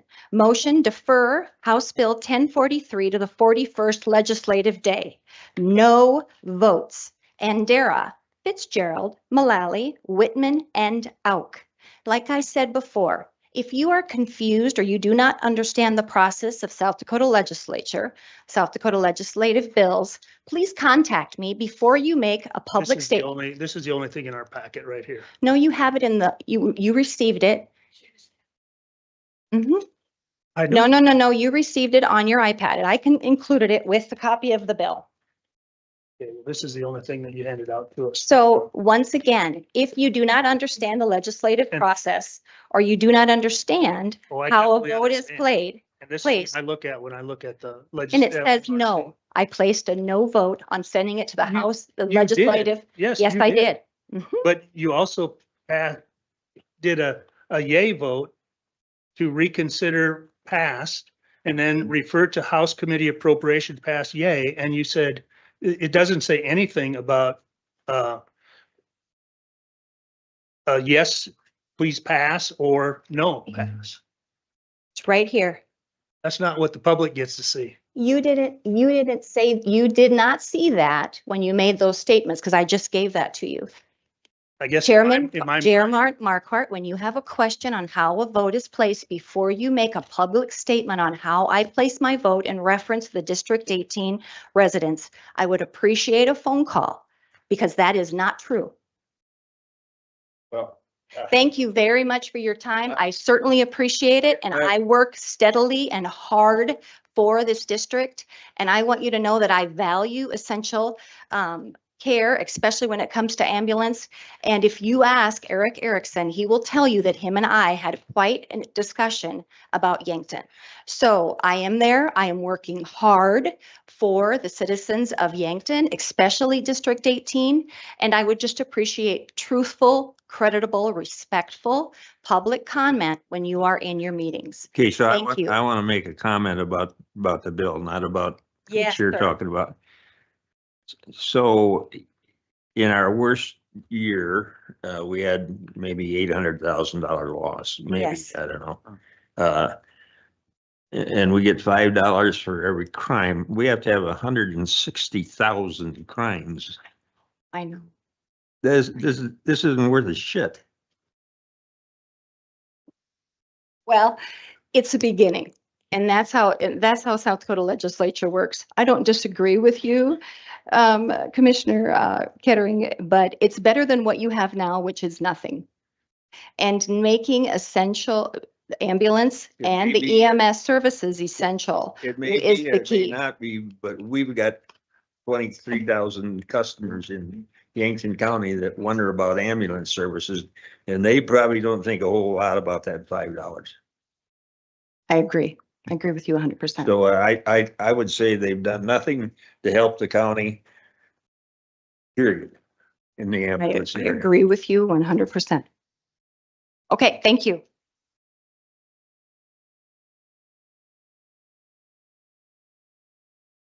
Troy, you're up. Speaking of ambulances. I'm not sure if this is good timing or not, but we're gonna go for it anyway. Want to continue the conversation we had a few weeks ago about the ambulance remount, and in your packets, you got a renewed proposal from Aero Manufacturing, which basically says the same thing that we talked about a few weeks ago. They will remount the ambulance for us with a chassis that they have on hand, the only chassis that they have there on hand, at a price of $174,663. We currently have $171,000 sitting in the accumulation fund for ambulance remount. And so that would only be a difference of $3,663 to get it remounted. This is an opportunity that's not going to present itself again. I want to make sure that we're doing the most fiscally responsible thing that we can with the taxpayer money. What's going to happen if we wait on this is it's going to cost us tens of thousands of dollars more to get this same ambulance remounted. The problem is that the chassis are behind in production. You also saw in the packet that I included the letter from the Clay County Commission stating in that highlighted paragraph down towards the bottom of that letter from the Board of County Commissioners in Clay County that they normally purchase an ambulance every 5 years in Clay County. They purchased one in 2023 for $248,000. They decided that they were going to replace their next ambulance early because they're having issues with it. They ordered their next ambulance already. They're 18 months out, if even to even see the ambulance, and the cost went up to $361,000. That's $113,000 more in just 2 years' time. Those costs will continue to increase as we get into the future. So this is an opportunity that is not going to present itself again. The other thing that I did include in there, we had talked last time about getting a power load in that ambulance. Just to remind you that a power load is the device that's attached to the ambulance floor that will lift the stretcher into the ambulance for us. It saves on back injuries for the staff. It helps to lift those heavy patients and the stretcher into the ambulance. We had talked about the cost of a new one was $30,000 to $35,000. I found out that Aero Manufacturing has a used power load that they will install for us at the same time for $14,900. If you take that $3,663 extra beyond what we have accumulated already and add that $14,900 to it, that's a total difference of about $18,500. And in the 2026 budget, in the machinery and auto equipment line item, I have $20,000 there to do this project for the power load. That $20,000 would cover that $18,000 without adding any extra money to the budget. Aero has already said they will work with us to push the production of the remount back far enough that the ambulance will be finished after the first of the year and we can pay out of the 2026 budget for it. Otherwise, we can do it without the power load. And that 3663 could easily come out of the 2025 budget because I've got some line items that I'm well below budget on that we could easily pay that $3,663. Any questions? So Troy, this is Dan here. So you're asking for the power load or you're not at this time or what? If we were to do this Hmm. and get permission to do it tonight, we'd have to put it out for bid. But if this goes through, we would go ahead and put that used power load in it at the same time that the remount is being done. Okay. And from what I understand, we have two fairly new ambulances. This would be this is the oldest one you would want to remount, correct? Correct. We have 4 ambulances. Yeah. One is a 2023 chassis. That's also a remount with an older box. We have a 2019 chassis. That's a brand new build. So that's an entirely brand new ambulance. We have a 2016 chassis that is a remount. And this one that we're talking about is a 2015 chassis. That's a remount as well. How many It's miles? previously been remounted. How many miles are on this one that you want to get a new chassis for and remount? The one that we're talking about to remount, Yes. it's got 140,000 miles on it currently. Okay. And there's no mechanical problems that we know of as of now? Nothing specific. We have, it's a diesel, so we have a lot of issues with the exhaust and such, but we have that with all the ambulances. The remount, the chassis for the remount would be a gas engine, which is going to help us a lot with those issues where we're having to send trucks to the shop every now and then for exhaust issues. Okay. I guess my concern that I have is pretty broad with our budget. You know, as of right now, we're about $4 million over 11 million revenue and 15 million in expenses. And my concern is really for next year, because we're going to have to use quite a bit of our reserves, and those will likely be gone next year. And I just don't feel that we can afford this at this time. And so, you know, you have two functional ambulances that are really good. You know, maybe this would be your 4th ambulance that is out there. And, you know, I think it's probably suitable for that, you know, for right now. And that's just my opinion, but. If we even wait a year, and I did talk to the folks at Aero about this as well, and they agreed that if we even wait just 1 year, this is probably going to cost an additional $20,000 more at least than what we're talking about for figures tonight. Yeah. And we would probably be on a waiting list for a chassis as well. We would probably wait a year to a year and a half, possibly even longer to even get the chassis.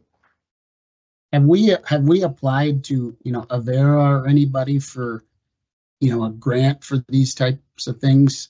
You know, does Avera do anything with that? I know they would, you know, we do a lot of, we take pretty much all our patients to Avera.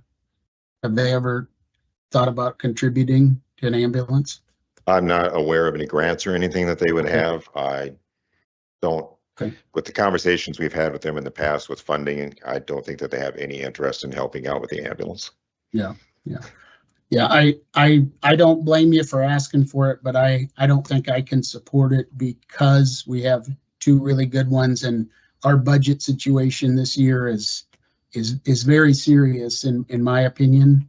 And I can't justify it, but that's my position. Thank you though. And I just want to mention that, and I get what the point is there about having the old ambulance in the back of the garage. We do rotate our ambulances on a regular basis because that's just good fleet management, to make sure that all the ambulances stay in good working condition instead of one that just sits in the back of the garage. And also considering the fact that, you know, when we get called, we are dealing with human lives and transporting sick and injured human beings. And I want to make sure that every ambulance that shows up on a call, whether it's the 1st, the 2nd, the 3rd, or the 4th ambulance, is just as reliable as every other ambulance that's going to show up on scene because of that.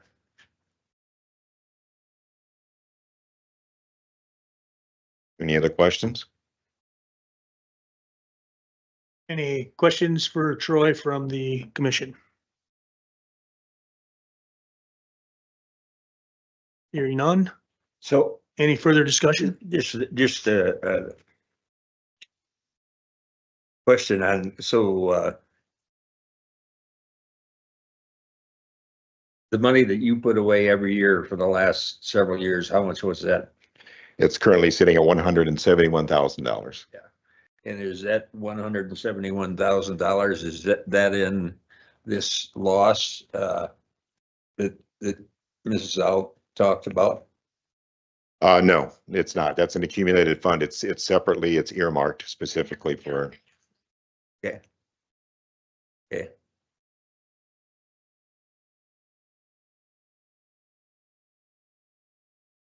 Any further discussion?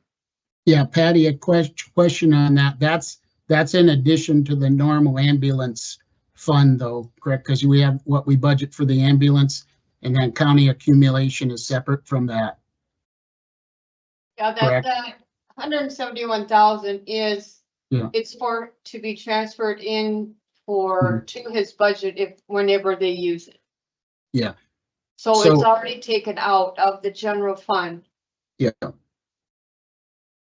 So, but if we took what was budgeted for last year for the ambulance, which was 1.4 million, and then we spent that this year, this would be an additional 174,000 in addition to what we spent, correct?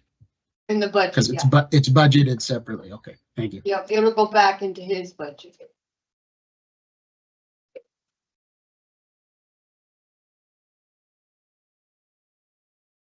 Any action we want to make?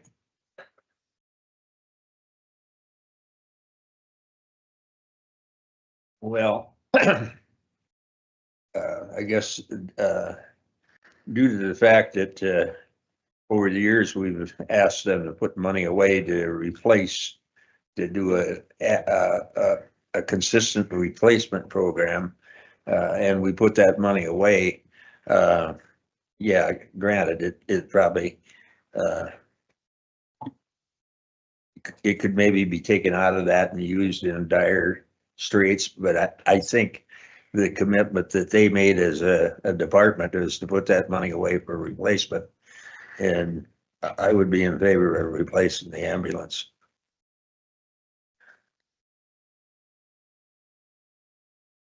You said this is a 2015 chassis? Here. The 2015 is the one we're replacing, yes. And the box is how old? The box on that is a 2009, I believe. Now, on the other hand, if we're going to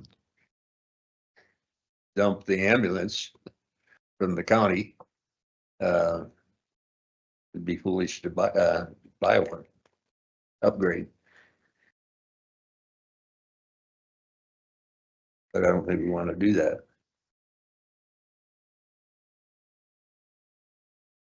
And we've reduced the loss through management, from 800 to 250,000. So I don't know if we're going to be able to reduce it below that much in the coming year. It'll depend upon a lot of different things that you have no control over. But we have made some major steps to correct the problem. Yeah, and our revenue is really, we're on track again to bring in well over $1 million in revenue again this year. Let me ask you a question. You said that box is a 2009, so that's 16 years old. Yep. So what if we waited 2 years and bought a complete ambulance? Then you're looking at right now at about $350,000. I get that. I understand that. But what's the difference between a 2009 box versus a 2027 box? When we take it to Arrow, they completely go through the box to make sure that all of the electrical is up to date. They go through all the wiring, they go through all the switches, they go through all the doors. Honestly, you wouldn't recognize that ambulance box is that old. The next ambulance, the 2016, has a remount. That box is a 1998 box, and you would never know it because when they remounted that, they went through it. And it looks like a new box. So you're not gaining anything by buying a new box. Not really, no. The boxes are in really good shape, and Arrow has always done an excellent job in going through those boxes and making sure that everything is upgraded to where it needs to be before they send it back to us. And, Troy, this is I- Dan again. What are we getting for a trade-in for the chassis? Because I know the last few times we've done that, they've given us little to nothing, and I think we'd be better off selling that chassis either on Purple Wave or letting the highway department reuse it, because I think they only gave us a couple thousand, if even that much last time, and that should be worth a lot more than that, in my opinion. On the specs, it's right here in front of me. They are giving us a $10,000 allowance for the 2015 chassis. The problem with that is that chassis, they have cut 2 holes in the back wall of the cab. One hole is about a 1 foot by 1 foot hole that looks into the patient compartment. And the other hole is about the size of a softball that's down behind the driver's seat, where they run all the wiring from the cab to the back. So anybody who buys that chassis, it would have to be very specific for the use of remounting another ambulance box on it. Other than that, anybody who would buy it would have to make repairs onto the back of that ambulance to cover up holes in the metal. $10,000 is I think a pretty fair price for trade-in.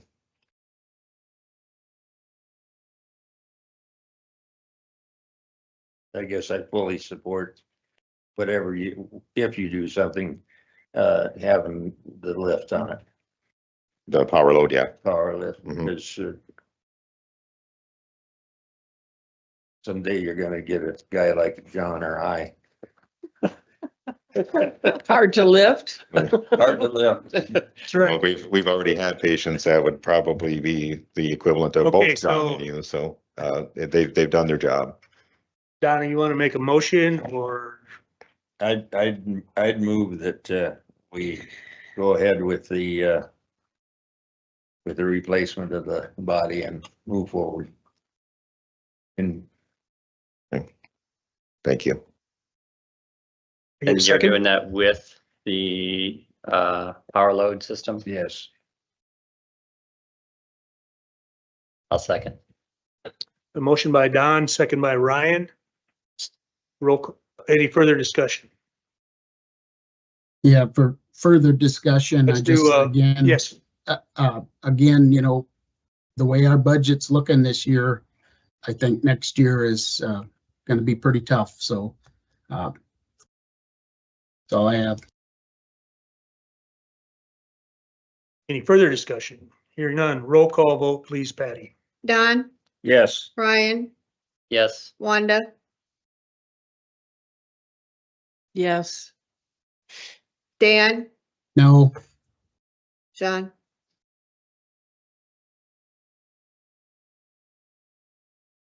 Yes.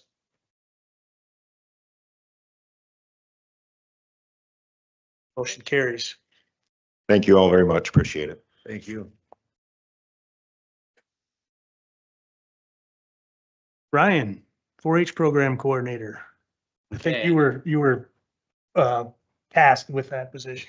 yeah, so I'd like to go out and advertise that I think once we have the position officially open, then we'll make some contacts. Can I make a comment Sure. that rather than a 4-H program coordinator, should we not do a conservation, not conservation equalization? You can do it. extension. Extension office administrator rather than a 4-H, knowing that they're gonna probably do the 4-H, but it's originally just an extension office, is in my mind. Advertise for what would position of an extension office Administrator, or administrator? I think is that the actual title Mhm. of Katie's title? Yes. Yes, yeah. We always talk about the. Oh, then, yeah, Danielle was, Mhm. you know, the administrator. Yeah. So you could No. use her job description. Okay.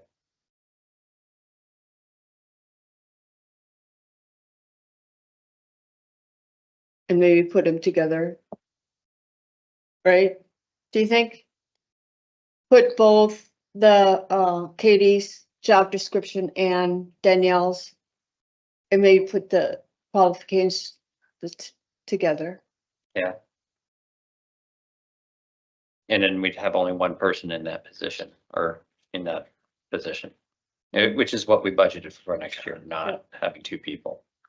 I think that's a good idea. Are you still intending to have it out at that building? Well, at this time, it would be out at that building. We do see that we have possibly the basement opening up, so then we'd have to address that. I'm sorry?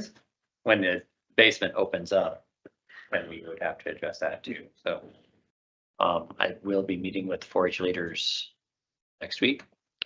By the first of the year, they're gonna be gone. They are, okay. That's so what they then say. I would like to then take those two positions. I'd like to discuss with them, get that, make sure that their needs are met and we can combine those two positions into one position. Come back next meeting and approve for advertising for that new one position. That sounds like a plan. Okay, Mr. put that on Chair, the agenda for Like- next meeting. Mr. Chair. Dan? Yeah, I guess with this position being open, it now is a good time to just, look it over. I agree with the job descriptions and all that, but, I wonder if we wouldn't be better at doing similar to how we did with soil conservation, is just donating funds to 4-H and they can do with that as they want. Because full-time employees, what does that mean? That's full-time pay, that's insurance, that's healthcare, that's retirement. It's a lot more expensive than just the wages. And, looking throughout the state, there are a lot of counties that do have part-time people. I think we would be better off to look at options, part-time or just a donation like we did with the conservation, which I hear is working out very well.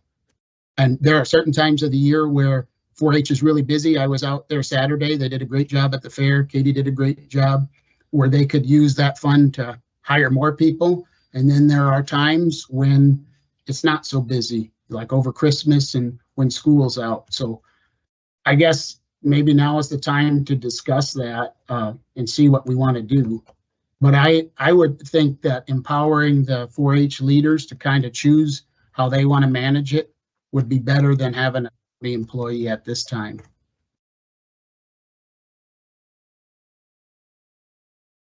We would be the only county in that would do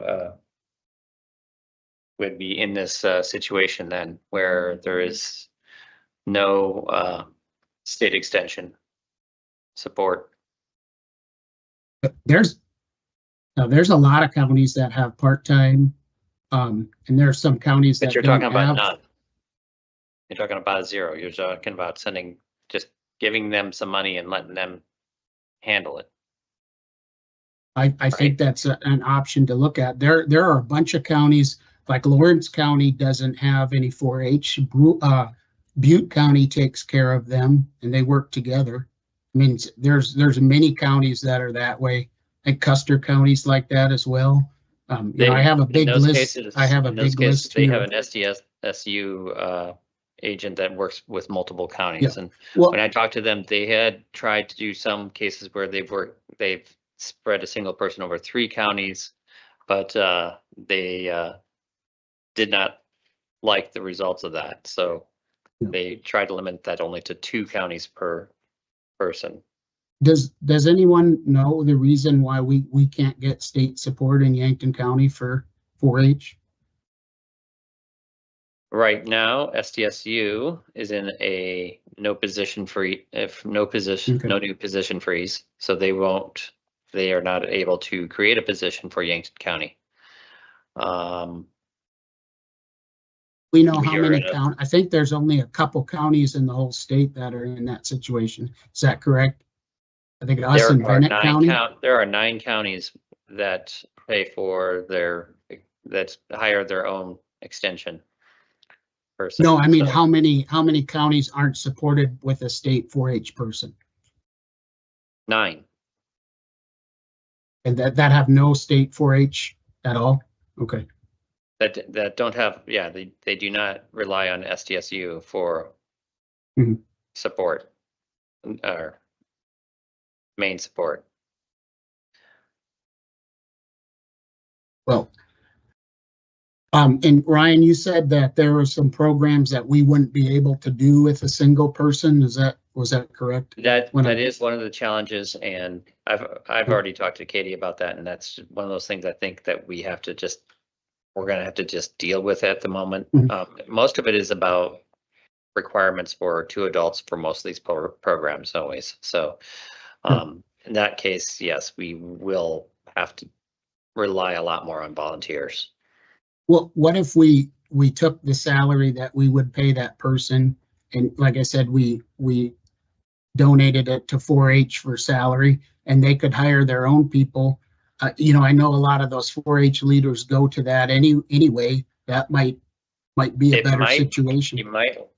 That might work. That also might be less efficient in terms of salary, because they would be having to hire a single employee and manage all the ins and outs of having a single employee versus whereas the county, we have all the systems in place to manage all the I know it's paperwork around an working employee. very well with soil conservation, how that worked out.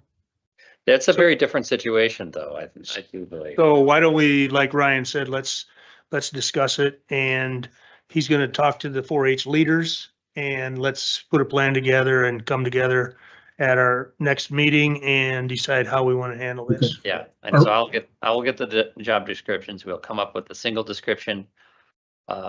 That is going to be, we will only have a single person. 4-H will have to rely a lot more on volunteers for doing some of these other programs, especially through the school year. And is it gonna be upfront that position might be moving into the basement the first of the year? So I everybody's will be aware of that. talking to them about that as well, because I've Okay. addressed that with them before too, is that with the base, if the basement ever becomes open, then that would be on the table. So Are we having the option of this possibly going to a part-time? I would think we need to keep I all would options like on to the talk a table. lot more through with Katie and the 4-H leaders to see if that's viable first. Okay. So we're not advertising at this point. We're just gonna get more information and come back. Is that correct? Yes, well, since if we are advertising, we are going to be advertising for essentially a new position that combines the previous 2 positions we had. So we can't do anything till next meeting. We have to come up with a new sort of position that combines the 2 old positions. Okay. Tyler, would you like to speak a little bit on the employee handbook?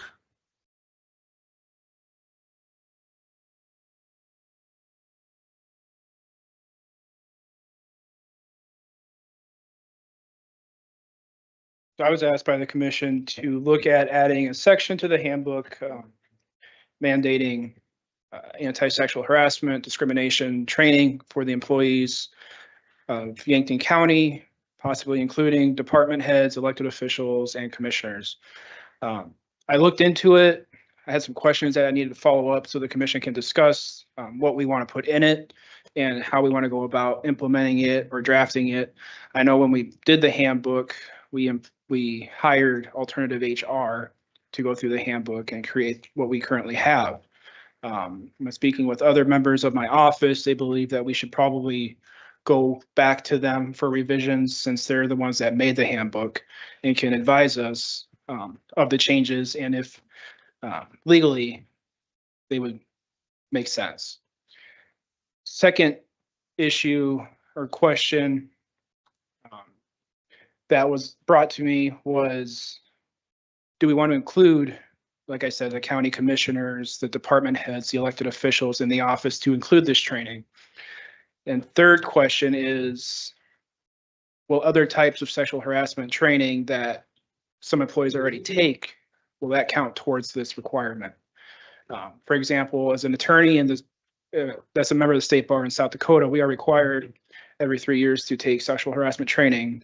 And so the question is, does that training work? Anti-sexual Yes, harassment. anti-sexual harassment training. Does that training work when this will be implemented? So those are the questions that the commission needs to address and discuss and see how often we want to have this training. Do we want to have it within 30 days of hire? Do we want to have it annually, biannually, etc.? So I leave it up to discussion of you guys to figure out what you want to put in it, how you want to proceed, and if you want to work with alternative HR to create a draft for this new proposed section of the handbook. Would there be a way that you could provide us with a list of items that we should be considering? Yeah, I can send I can send an email. Don't respond to it because that might be an open meetings violation, but I can tell you what to look at. And for the next meeting, when this is on the agenda, we can talk about those talking points. Yes. Any other questions on that? No, but I do think that having sat through some of those meetings, that it wouldn't hurt to have all of Yankton County employees do the training, which I understand is free and is done on the computer. And then once you complete it, you get a certificate, which could then be placed in their personnel file. Yep. And that it can be done within 30 days, that it might as well apply to all the commissioners as well. Yep. And should be done probably every other year, every third year. Yep, I agree. So that's something we can talk about at the next meeting. We'll have some talking points we can work through. Second, or if you want to go on to the next agenda item, if there's nothing else. Go ahead if you had something else to add about the handbook. Nothing on the handbook. Okay, then we just as well go on to the open meetings review. So as we are aware, South Dakota legislature passed a law, SDCL section 1-25-13, that requires any public body that is required to follow the statutes for public notice must review at a open meeting the open meeting laws that are provided by the Attorney General's office. And so I have provided the county commissioners the brochure pamphlet that was completed and sent out by the Attorney General's office entitled Conducting the Public's Business in Public, revised 2025. And in that, I'll just briefly go through it because everybody here has read it, that defines, what open meetings laws are for. They want to keep the public apprised of what business the county is doing. Openness in government is encouraged. And so these laws are in place to do that. We are required by law to publicly post our agenda at least 24 hours prior to that. These can be recorded. The meetings can be recorded. It's open to the public. There are open public comments that are mandated at each public meeting. And the pamphlet also explains executive session and the reasonings for executive session. Those being laid out in statute. And so with that, pursuant to the statute, the board has to include in the minutes for this meeting that they acknowledge that they have reviewed and completed this review during an open meeting session. So I would just recommend that we move to acknowledge that they have reviewed the open meetings laws in open meeting on this date. Do you want us to do it individually? Yes. You want a roll call? Probably be best. Roll call vote, please, Patty. Wanda, I have read the open meetings rules, yes. Why don't we just make a motion in a second and then do a roll call vote? That we. It's an reviewed. I'll make a acknowledgement. motion that we reviewed the open meetings laws.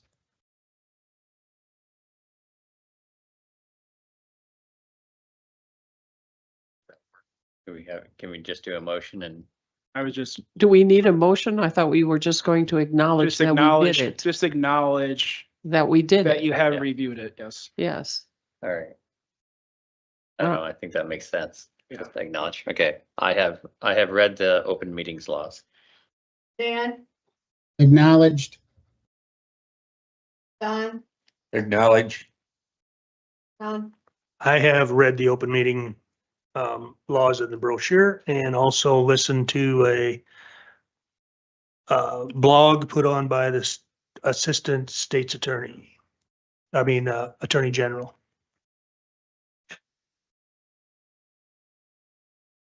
Any other questions?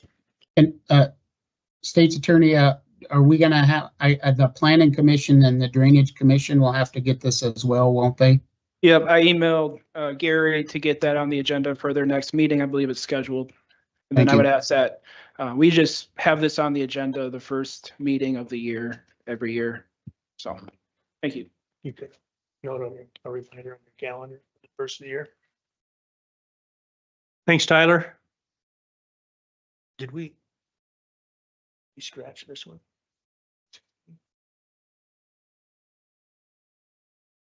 Wages and hiring freeze. Dan.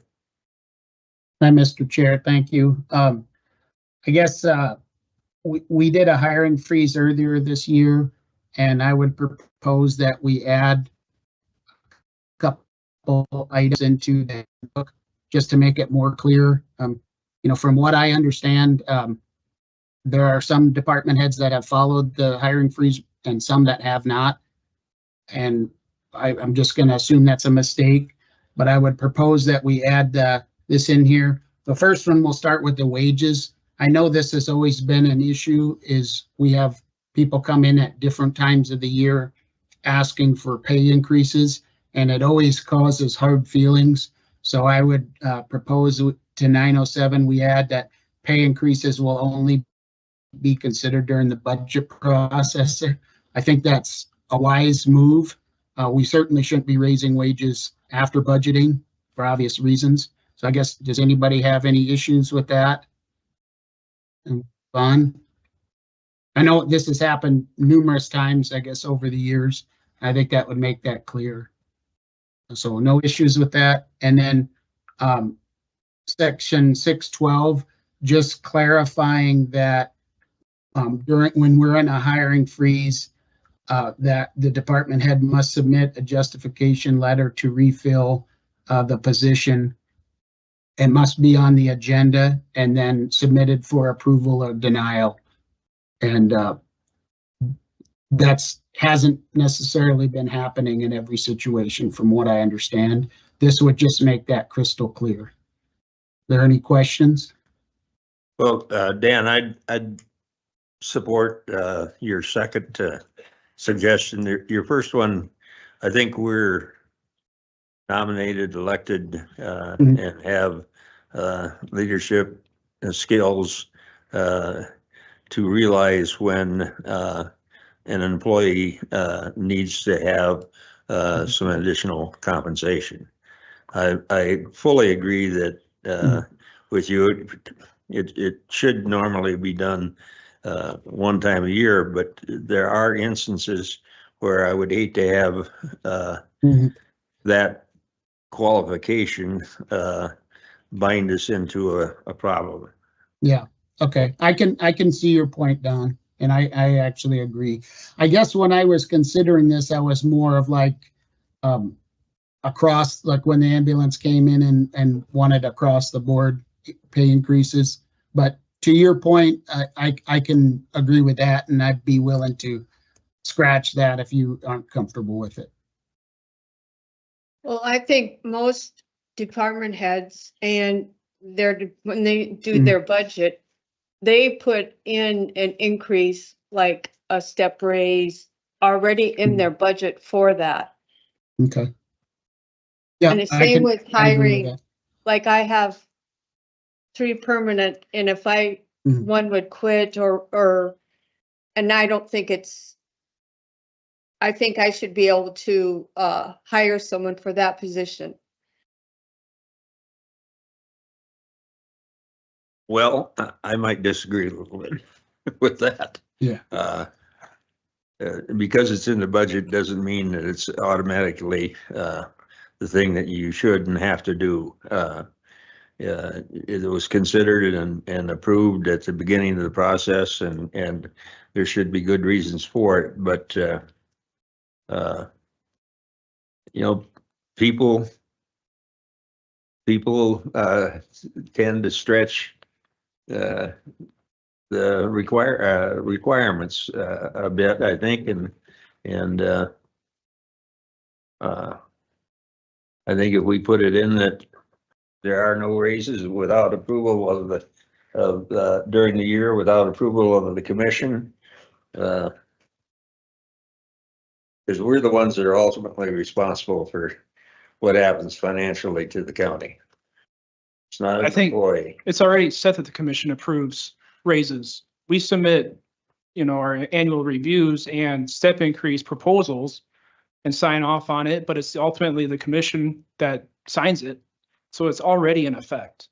There's already a process. Yeah, it's already a process. It's you met with the employee. Yeah, Yeah. we're required And so every year. And the employee knows that you think he should get a 4% increase. That's what we're proposing, but it's ultimately what Dan is wanting is the commission still has to approve it. That's already the process. John has to sign off on every increase. So I still don't think adding also, this is it shouldn't be in the handbook. It should be a resolution by the commission. But I'm not sure that it has to be in the handbook, but I would like all of our department heads to know or understand that if we're in a financial crunch per se right now, and we have implemented a hiring freeze. So in my mind, a hiring freeze is to where if whether the finances are in a budget or not, if someone leaves their position, I think it's up to the department head to come to the county commission with the reason that we need to replace that person. Now, you probably have a very good reason, and you should not be afraid to come to us and tell us those reasons. But in order for us to forego the hiring freeze, I feel that it's very important that you come to us publicly and say, hey, Joe retired and Joe was a very good, or the position, I need to have that position filled. And if if the 5 of us agree that you need to have that position filled, then you're going to fill that position. We're not saying that we're not saying by saying we got a hiring freeze that you can't replace somebody the position is very important to your department. All we're saying is we want everybody to know and understand why we're replacing that person or why we're hiring an additional person. Mhm. That's my stand on this whole thing, and that hasn't been taking place. And we need to stress that going into 2026, that's what a hiring freeze is, and that's what it means. That's my 2 cents worth. And I fully support that. Yeah. And yeah, Mr. Chair, I mean, we voted 5-0 to do a hiring freeze, and from what I've been told, people have been hired since that didn't follow the rule. So, guess any other questions? I'm fine with scratching the 907 for wages. I think both Patty and Don brought up good points that I hadn't thought of. So, I would cut that out, but I'd be willing to add that if unless there's any other comments. Again, when you look at the total budget of the county, a major percentage of it is employee based. And if we're going to make if we're gonna make, some changes that affect our bottom line, it's gonna involve employees too. Mr. Chair, it has to, and speaking with our neighboring county, Bon Home, they have about 40 full-time employees, and they did a reduction in force and eliminated 3 positions out of 40 because of the financial stress that they're under, and they're just our neighbors to the west. And, you know, I think doing some of this now is going to possibly help us from more serious action down the road.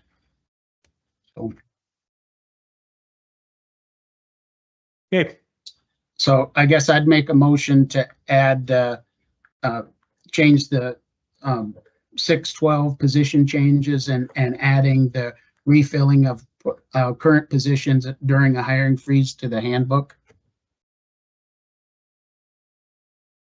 what are your thoughts on handbook? Putting it in the handbook or just publicly announcing that that's, and My opinion, I think it needs to be an order of the commission, not in the handbook. Would you like do you know, that we did a motion earlier, a couple months ago, and did a hiring freeze and voted 5-0, and people are still hiring people without following this process. And I remember that vote. I'm trying to remember though, how broad was it? Was it a hiring freeze of new hires? Was it a hiring freeze of replacing employees? I can't recall. I think everything. I think it was a hiring freeze. Included replacing. Replacing Yeah. too? Uh-huh. Okay. So I guess, you know, we did a motion and it hasn't been followed. So now I guess we need to take the next step. And that was my thought, doing the handbook. And, you know, hopefully when financial conditions are better, we don't have a hiring freeze anymore. But I think right now we need as much scrutiny as we can get. So could we just adopt this I as think the 5 of us can police what's going on from here on out. Okay. I think we've learned our lesson and I think we can police it. What do you think? Yes. I agree. or do we need a resolution, or would you say this is a policy, Tyler, or what I think should it's we more, do? right now, it's more of a policy that the county is going through. So I think Okay. maybe a resolution for a period of time that lays it out might be an option. Okay. I think it needs to be perfectly clear to everybody that this is the process, and you know, moving forward, if there is any vacancy at all, this is the process that has to be followed. Or, you know, I guess I wouldn't, you know, I guess. And so do you think we need to come back as a resolution, or what would you say, Tyler? Yeah, put on the agenda for Okay, resolution regarding okay. hiring freeze. Is that something your office could prepare? Yeah, I'll have one ready for the packet. Thank you. Thank you for that. Okay. I guess now we're about an hour past the agenda, but that's fine. We got a lot accomplished this evening, and it's time for public comment.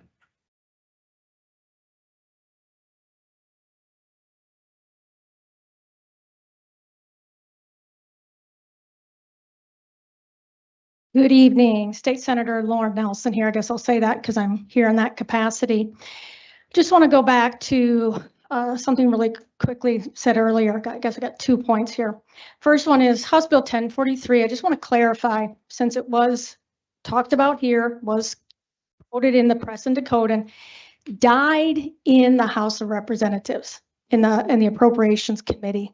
As state senator, I did not have an opportunity to vote on that bill. It died in the House. So again, just want to clarify, again, not sure what 2 legislators, area legislators voted to kill it. I don't, or let it die.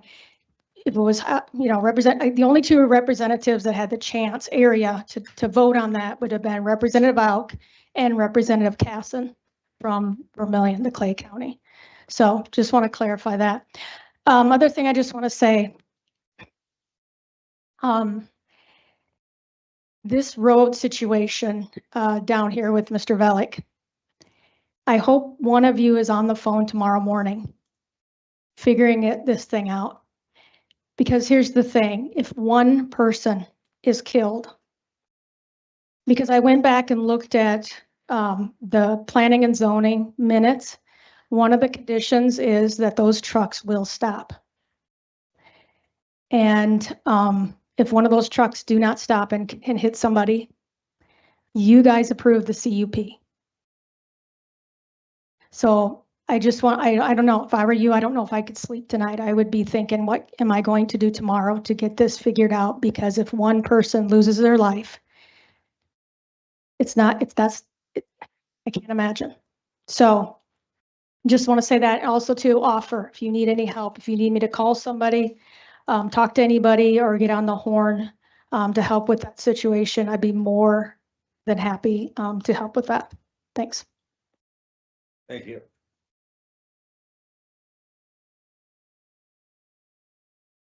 Any other public comments? Seeing none, public comment is closed. Accept a motion to adjourn. No, I think we have to go, I would move to go into executive Do you have session. any commissioner updates? None. No poorly. No, no I have a executive. couple. I have No? a couple. There's no bills. Oh, Oh. May I Dan, do a I com- retract that then. Yeah, It's on I my- just it's on my would like to agenda. do a quick update. I know we've approved the provisional budget and we have some time before September. I guess I would urge us to do another special meeting where we both review expenditures and look at options for revenue enhancement. It's going to take both of them. I have some good ideas. I don't want to have you guys run too late, but I think there are options such as redoing our discretionary formula, because right now we have $21 million worth of valuation that isn't being fully taxed, and that could significantly help us out. And also, I think we need to review some of the areas where we need to cut. I think both of those need, and so I would ask that we do another special meeting to review the budget, and I think we could reduce the $4 million deficit to around $2 million. It's going to take a lot of hard work and some difficult choices, but that's something I would like to do. I agree and support that. In addition to our own efforts, I wonder if it's possible to invite whichever legislator and peer it was that said counties don't know what the hell they're doing in the budgeting and financial area to come and help us see the light.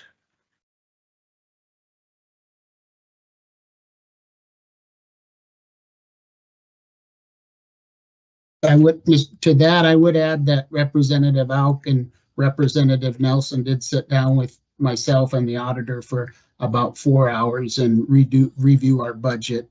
And so they're up to speed on it.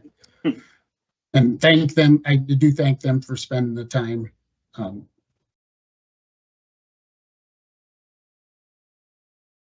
when would you propose having this special meeting, Dan?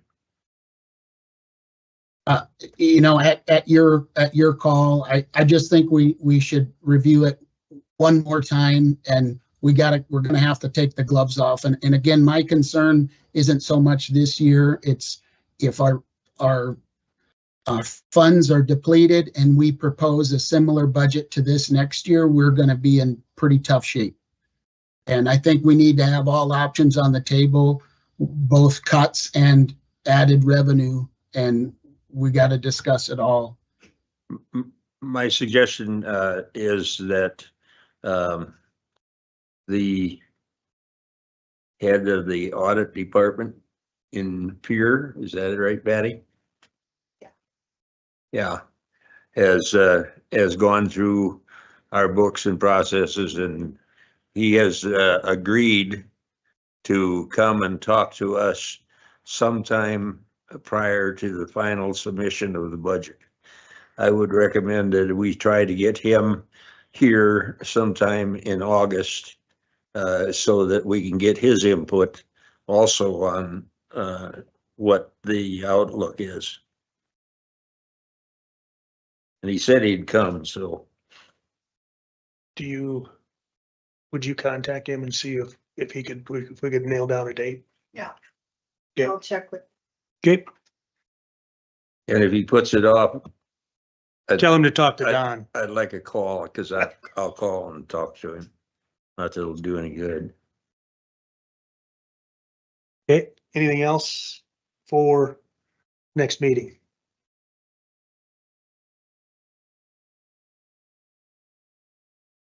I would again move to adjourn. Got a motion to adjourn by Wanda, I'll second. second by Ryan. Any further discussion? Hearing none. All in favor, aye. Aye. Opposed, nay. Aye. Motion carries. We are adjourned. Yep.